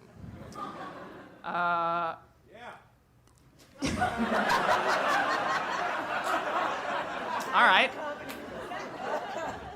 Again, you watch too much Funhouse. Everybody getting real gay. But basically, when I screenshot them, I like to put them in this giant folder. Not that the dicks aren't giant, I'm gonna be honest. My demographic is unfortunately like small to average, and I'm not proud of that either. That's just, I guess, the crowd that I draw. I don't know what to make. It sucks. But literally the amounts of images, there are a lot of dicks. And I guess sometimes someone will send me just a giant black cock. But if you look at the profile, it's usually a white dude. Again, what's the fucking plan here? What's he think I'm... Yeah, I'll fuck you, that's not yours. Is your dick 10 shades darker than the rest of you? I am curious. All right, I'll meet you. Okay, all right.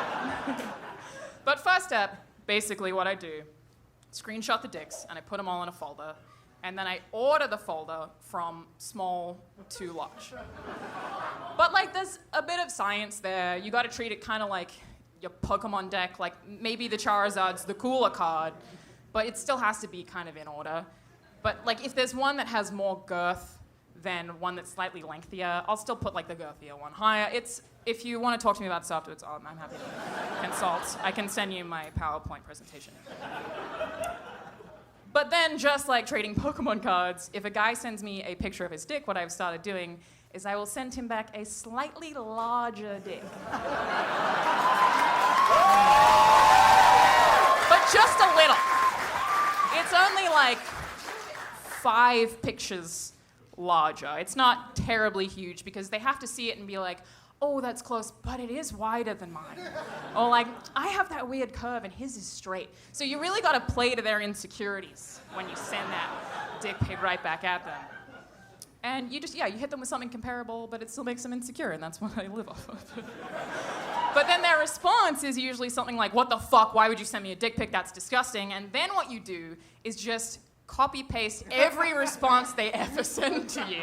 So the minute they're like, that's fucking gross, I'm not. But then I'll just send that back until they block me.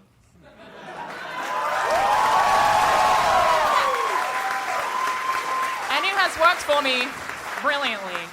So the moral of my story, ladies and gentlemen, is if anyone's bugging you or annoying you on the internet, the moral of the story is just mums and slightly larger dicks. Thank you.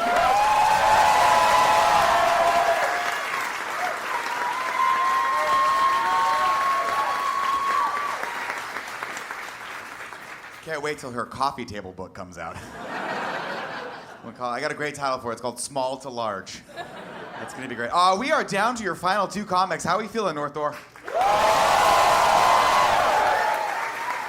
Your next comedian is a veteran of the trade. He has performed all over the country. We're very, very excited to have him here. Please start clapping right now for Ify Nwadiwe.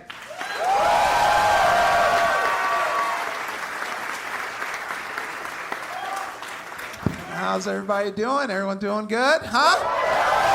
All right, give it up for all those dope comics, huh? How y'all feeling? Yes. So yeah, I know. First question on everyone's mind right now is like, yo, why is Buff Lil Yachty doing comedy right now? When did he start lifting weights? But yeah, like as you heard, my name is Ify Nwadiwe. That's actually the shortened version of my name. My whole name is Ify Shakude Ijeoma Nwadiwe. And the reason I have a name, that's... The reason I have a name like that is because my dad comes from a little place in Africa called Nigeria. And he gave me that name even though his name is Chris Nwadiwe.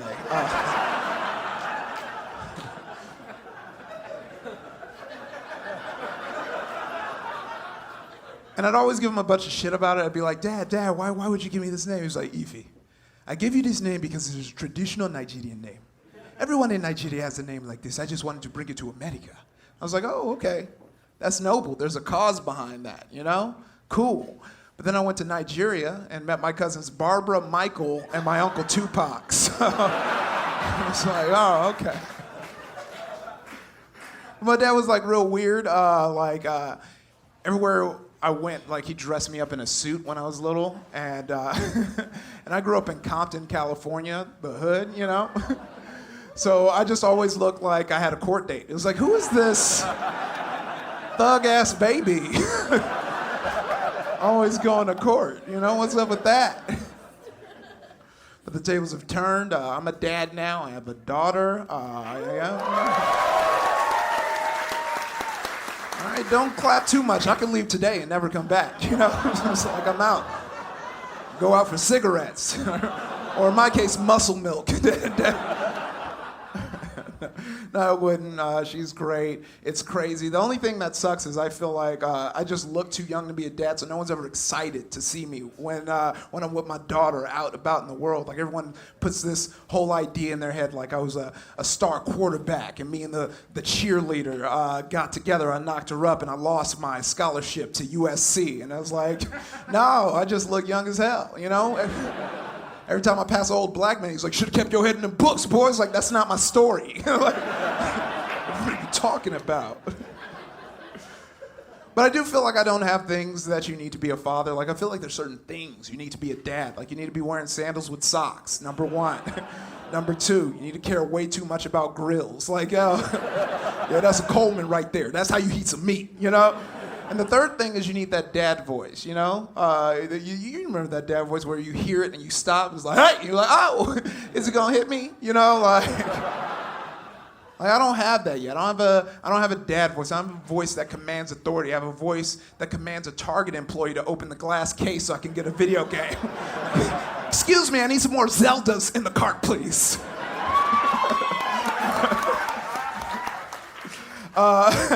And I know it's true. Like the other day, my daughter, she was jumping on the couch, and she was jumping on the couch right next to a wooden coffee table, and I was scared she was gonna fall off, hit the coffee table, mess it up. It's a very nice coffee table. So I was like, hey Naomi, can you please stop jumping on the couch?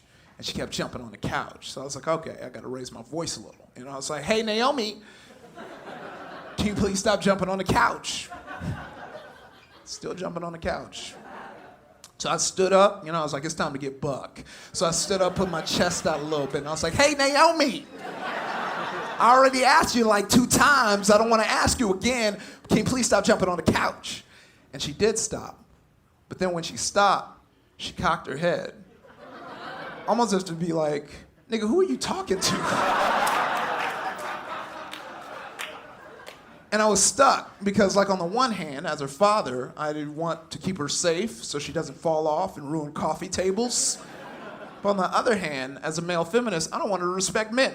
so yeah, you're right, I ain't shit. I'm gonna go, you need a juice box, baby? I got you. Don't trust any of us. Because I don't know about y'all, but I'm trying to raise a bad bitch. Like a Cardi B. Like a Cardi B minus.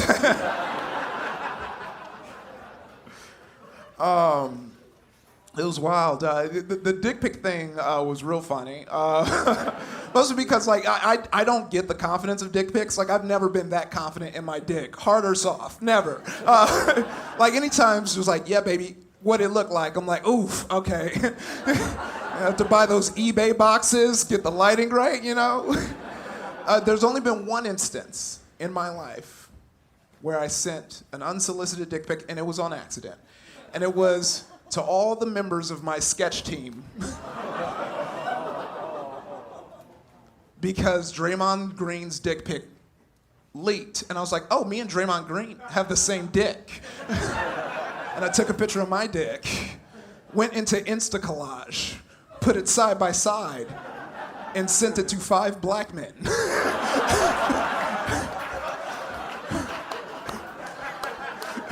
So I check it out. None of them were happy.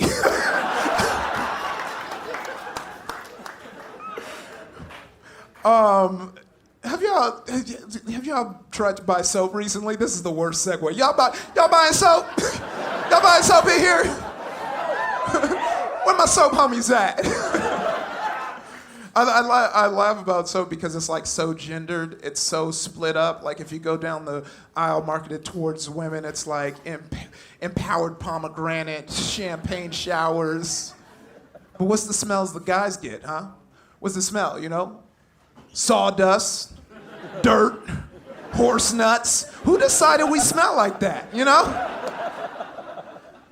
So I got my own plan. I don't worry about smells with soap. I just get cocoa butter. And the reason I like cocoa butter is because it smells good and it confuses white people. Because I moisturize my skin, lather up with cocoa butter, walk out into the world, white person smells, look at me, and then they freeze. Because the last thing a white person wants to ask a black person is, sir, do you smell like chocolate? All right, y'all, I've been Ify Nwadiwe.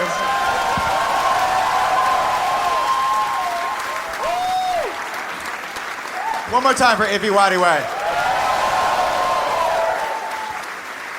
Oh. Are y'all ready for your final comedian of the evening? Your next comedian is a dear, dear friend of mine. He means a lot to me. And every time he answers one of my text messages, I'm like, why? Why do you do that? Because I always ask him to do ridiculous things, and he always says yes. He is an amazing human being. He is featured. He basically was the person that got Waiting for the Punchline made, and he is the head of Achievement Hunter. Please put your hands together for Geoff Ramsey.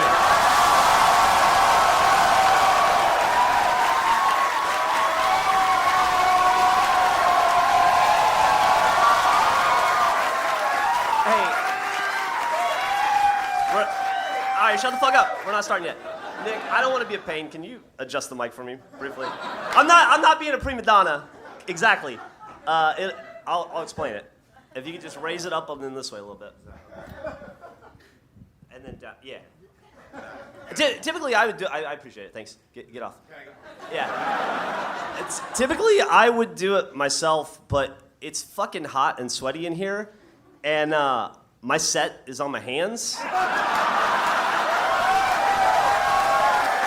And if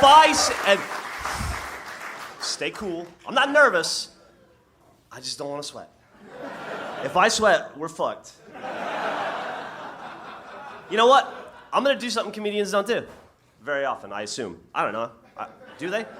I'm gonna read this to you. I'm just gonna read the notes. Somebody pay attention. If I sweat and I lose this, I'm looking at you. You gotta remind me. Context clues, okay? I don't think comedians typically telegraph their jokes like this, but I'm gonna do it anyway. This is not a part of the set yet, by the way. Girlfriend, intervention, drugs and mom.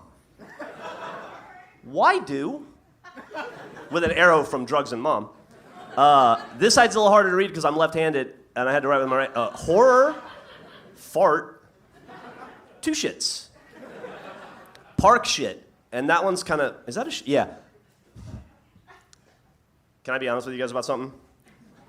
Oh, as a matter of fact, if I hugged you or shook your hand at any point tonight, I should apologize now. Should have been a little more honest with you then. I had to pee. I didn't want to. But I did. I peed. And I tried to hold it, but I couldn't. And I didn't want to wash my hands. And so there's dick on my hand. And I definitely touched at least 20 of you guys and girls. I'll keep being honest with you. I peed on my hand a little bit. And I was embarrassed, and so I hit the sink and made the water go, and I just stood there and waited until it seemed, there were people outside, it seemed appropriate. And then I walked out, nobody seemed the wiser. Moving on. Poop now, and that one's really starting to smudge. You know what? There was more to that story. In the interest of transparency, and to be honest with you, I wrote that as a funny idea up there a few minutes ago, and then I didn't want to lie to you guys. And this is real. During Bruce's set, I went into the bathroom and I peed on my hand a little bit. And I didn't wash it. And the last one is celebs die. So now that we have that, we can start the set. You guys ready?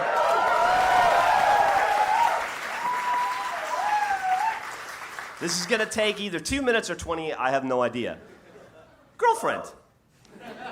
The other day, earlier this week in fact, my girlfriend, lovely woman Emily, she's up there, she's great and whatnot, she said, you don't know her. She said, what are you gonna do at the comedy festival thing? And I said, I'm gonna do my stand-up set. And she goes, the same one you did last year? And I go, yeah, I've done it a bunch. I do it, that's what you do. You get good at it. She said, the one that was in that documentary that all those people have already seen? I said, look, yeah, I guess. And she said, the one that you performed on this very stage 1 year ago to these exact same people? And so now I have jokes on my hands that I have spent the last 3 days writing. Let's move on. Intervention. Oh, okay, here we go. Was anybody here, this is a rhetorical question, by the way, do not respond. Was anybody here last year? Dude, you failure to follow instructions. For those of you who were not here last year, it was a magical night. A lot of the people you saw tonight performed stand-up last night. I performed stand-up last year. Universally, it was considered to be one of the best stand-up performances of all time. We kind of had a big group thing together. We all agreed that it was so funny that if we ever tried to do it again, it would fall short of that brilliance, and that actually it'd be okay if I bombed this year. That would almost be funnier than being funny, because I've already been as funny as a person can be. And if you were here last year and you don't remember that, you were very drunk. We were very, very worried about you. This comes from a place of love. This is an intervention. No, it's not. Speaking of interventions, though, I'm gonna move on. Drugs and mom. Stick with me on this one. I think all drugs should be legal. Hold for applause. Not a lot of drug addicts in the audience tonight, that's weird, okay. I think that all drugs should be legal for senior citizens. And I'm gonna use my mom as an example. She's also here tonight, sorry Mom. Think about why they tell you, fanning them out. Think about why they tell you not to do drugs. Let's go down the list. It'll ruin your future. I don't have to say anything else to that, right? Meth rots your teeth. You've already got the dentures. It's okay. You ever seen a homeless person? Why would they be homeless? You ever seen an elderly person drive a car? Of course you do. It's terrifying. You ever seen an elderly person drive a car on heroin? No, you don't. You haven't. They're on the couch. They're not going anywhere. We're all safer because of it. Or, I know there's got to be a few. How about operating heavy machinery? You're not supposed to operate heavy machinery if you're high, right? Or drunk, but mostly high. I operated a lot of heavy machinery when I was drunk, and I was drunk for a very long time. The only thing old people are operating is maybe a little rascal and a CPAP machine. So the damage they can do, it's mitigated. It's not a problem. Also, my mother, God rest her soul, is still alive, right up there. Just retired. She's very young for her age. I'm 44, so she's like 52. You were like 9 when you had me? 64. She's about to be 64. I'll get in trouble for that. She's just retired.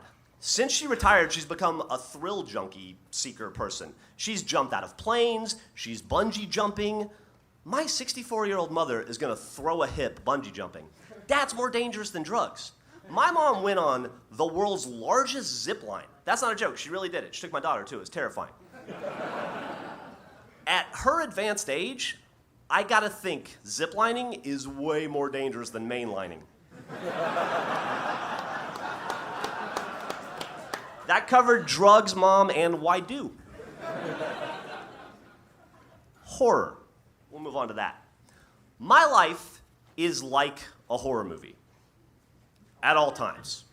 Have you ever seen that movie, It Follows? About a bunch of kids in Detroit. That's not the scary part, although that is fucking, if you've ever been to Detroit, that is terrifying. And they're sexually active. And they get an evil STD that slowly and methodically follows them around, waiting to pounce. My asshole does that to me all the time. It's. I wish I was joking. It's diarrhea. It's shit follows. Is basically what I'm dealing with. And you never know when it's gonna strike.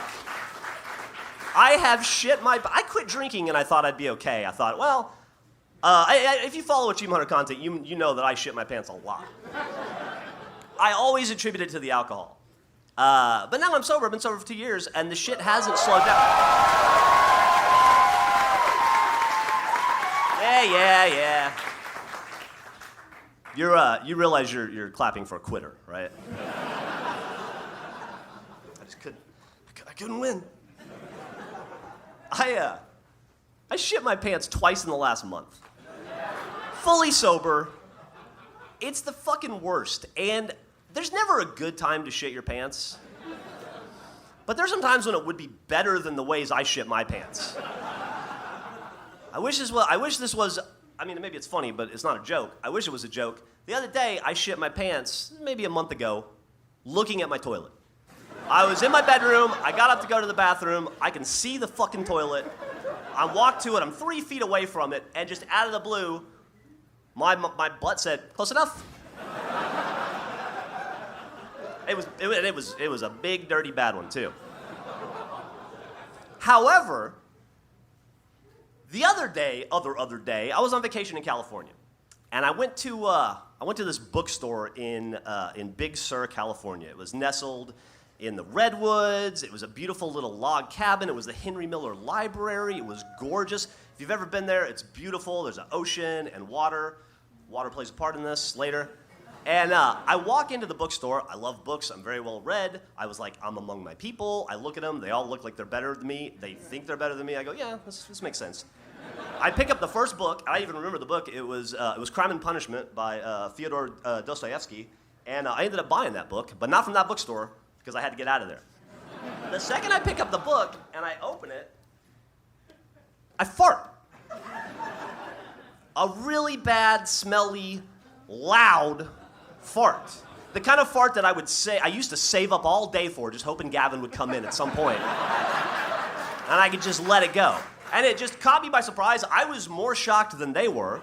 And in that moment, when you got a book in your hand about an 18th century Russian serial killer who's evading the police, and a bunch of very well-read, snooty people with glasses, and they all stare at you, you kind of freeze. And so I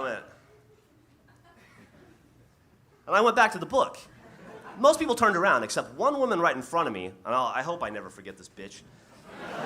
She looked at me, and I kind of went, and she goes, like she threw up in her mouth a little bit. And I thought, I wish I could have shit my pants right there. That bitch deserved it. She was grossed out. She was disgusted, sure. She was like a 7. I could have got her to a 9 instantly. But that's not what happens. You shit your pants walking to the toilet, which is, you would think, maybe the most embarrassing or the worst, lamest way to shit your pants. Until about 2 weeks ago, I found out there's one way that's even lamer. I went to my bathroom, same bathroom that I was looking at when I shit my pants the other time. And I sat down, I did my business, I played some Candy Crush, I checked on the NBA trades, and got up, finished my business, walked out of the bathroom, walked 3 steps, shit my pants. I was totally done, I was totally empty, and just, I don't know why. It was separation anxiety or what. But my asshole let rip. That being said, let's move on to park shit. That was 2 shits, this is park shit. Mentioned I was in Big Sur. I had an experience there, shitting in an approved shitting zone that was infinitely worse. I should have asked if anybody has any shit aversions before I started this, but oh well. Hindsight, right? I had an actual, legal shit that was infinitely worse than shitting my pants. I was at a state park in Big Sur. We were gonna go to the beach. It's like a mile walk through the woods to the beach, and there is a bathroom at the beginning of the state park. And if you've ever been to this state park, I apologize. I wouldn't go now. There was a line. I stood in line for 20 minutes. I had diarrhea. I'm doing the dance that's terrible, where everybody in line's grousing about how long the person in front of them's taking. I finally get my shot. I go in. I'm terrified that it's going to be like a hole in the ground. I spent a year in Kuwait, and I shit in the desert a lot. I thought maybe it would be like that. And I was surprised to find it was tile. There was a porcelain toilet. There was a sink. It was, as far as park shits go, it was going to be a glorious, clean one. I was super happy. So I did my business, and it was a bad one, which is weird because I'm on a diet that I can only eat like 3 things. So I don't know where it's coming from. But it was like it was kind of like the Titanic. In that, it hit that iceberg. You only see a little bit of the iceberg. Like if you looked at eye level at the toilet, you would see a little bit of shit. The 90% of the iceberg was under the bowl. It was bad. It was like, anybody ever seen Close Encounters of the Third Kind? This reference might be a little old for some of you, but it was kind of like the Mashed Potato Mountain Richard Dreyfuss made. Yeah, it was bad. It's a good movie, too, if you ever see it. Although you might feel differently about it now in that context. No worries, I'm in a toilet, right? I look over to get the toilet paper, and I see that the toilet dispenser is empty. Yeah, that's how I felt. So I'm looking around. There's no drawers. There's no shelving. There's nothing. There's a sink and a toilet and the empty toilet paper dispenser. And I'm like, all I have is my shirt. So I think maybe I'll stick my ass in the sink and I'll splash it a little bit, and then I'll wipe myself off with my shirt, and then there's no trash can to throw the shirt away, so I guess I'll leave it, or I don't know. I don't know what's worse, to walk out of a bathroom holding my shirt like this and have to walk down that line of people, or if I just inexplicably don't have a shirt when I come out and then they figure it out. But I'm resigned that this is the way it's going to go. I steel myself. Water didn't work in the sink. Now I'm panicking. I've been in here for a while. We're talking a solid 15 minutes. I can hear the people outside getting louder. They're getting restless. They're getting angry. This is the only bathroom in the state park. And there's families. It's like they got lawn chairs and coolers and like 5 little kids that are like doing like this. And I really start to panic. Now, I look back over the toilet paper, knowing that there's no toilet paper there. They're not, I'd already seen that. And then I realized this is a big plastic toilet paper machine, and it has 2 sides, and only the left side was empty. The right side had toilet paper. And I think, I didn't look that much. I should have just done that. Save myself a lot of trouble. Go to get the toilet paper, and I realize it's up in the machine, and you can't get it out. So I go to open the machine, and it's got a lock on it. And I look around, there's no key. I've never seen a key like this in my life. I'm so close to toilet paper, so far away. And all I have is my cell phone, so I take my phone, and I use it and I smash it into the thing, break the lock off, open it up, the biggest roll of toilet paper you've ever seen. It was glorious. It was like the Crown Vic of toilet paper. It was beautiful. I could have shit 10 times, wrapped myself up like the Mummy, and gone Halloween trick-or-treating. It was that much toilet paper. So I do my business, and I finish, and I'm feeling pretty good about myself. Being careful, because the sink doesn't work, and I know I'm gonna have dirty hands. And I go to flush, and it doesn't flush. That's how I felt. Take the top off. I become a plumber, necessity, and I figure out how to fix the little chain, and I flush it, and I clogged it. That's not great. Luckily, there's an industrial strength toilet plunger here next to it. The one thing they did have. So I spend the next 20 minutes doing the best I can to make this place presentable. Survive it, open the door, realize there's no visible shit here, but I can't do anything about the smell. And though I have to do the walk of shame past all these people, and it's almost like I have my high heels in my hand, and I'm like, I know, I got too drunk. And they're all looking at me like I'm a monster, and I'm like thinking, you just wait. Just fucking wait. I start going down to the beach. I get halfway down this mile, like almost equidistant, and yeah. I find out I wasn't done. And I'm faced with a dilemma, sort of a Sophie's choice, if you will, between do I turn back and face the firing squad again, get to the back of the line, and have to watch the people come out of the toilet and see me, and then go? Or do I make a break for the ocean? Fish do it. I say fuck. I think like Monty said, keep moving forward. I'm gonna do it. So I can't run. It's like in those old movies where astronauts are they're walking through space or on the moon and they're running out of oxygen and they can see the building that has the oxygen, but if they run fast they'll use up too much oxygen, so they have to like slowly, methodically take short breaths and slowly, painfully get there. I have to kind of waddle like this. I make it the last half mile to see the ocean. I see the waves. I think, savior, I'm great. The second I step foot on the sand, my asshole changes his mind. I didn't shit for another 3 days after that. I was so frustrated with me. It was the worst. That was park shit. Let's wrap this up. Here's the problem with shitting your pants twice. Shitting your pants is a lot like celebrity deaths. I don't know if you know this. They always come in threes. Diarrhea comes in threes. I'm living on borrowed time. I don't know when it's gonna happen, but I know it's imminent. This isn't a part of the joke. I'm legitimately letting you guys know I might shit my pants in front of you. So I think for everybody involved, I'm just gonna go upstairs. I'm gonna go hang out in the bathroom for a while. You guys have a great night. Thanks for coming out to Kind of Funny, comedy, whatever the fuck this was. Love ya. See you next year.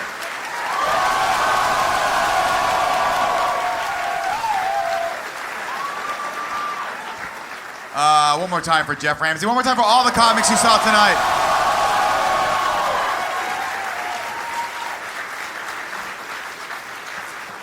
Thank you all for coming out. Before we go, I have to do this one thing. I want to get a quick selfie with you all. Hold on.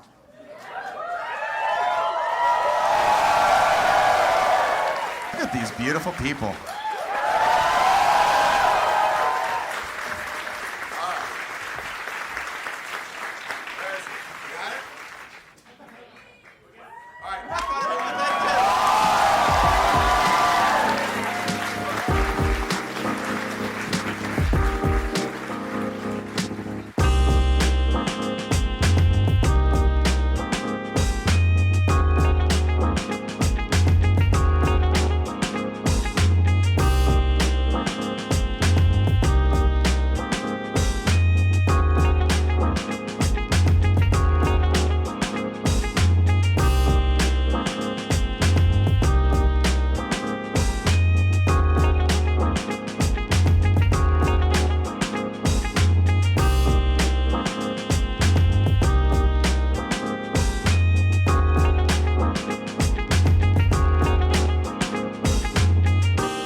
That's it. Go home.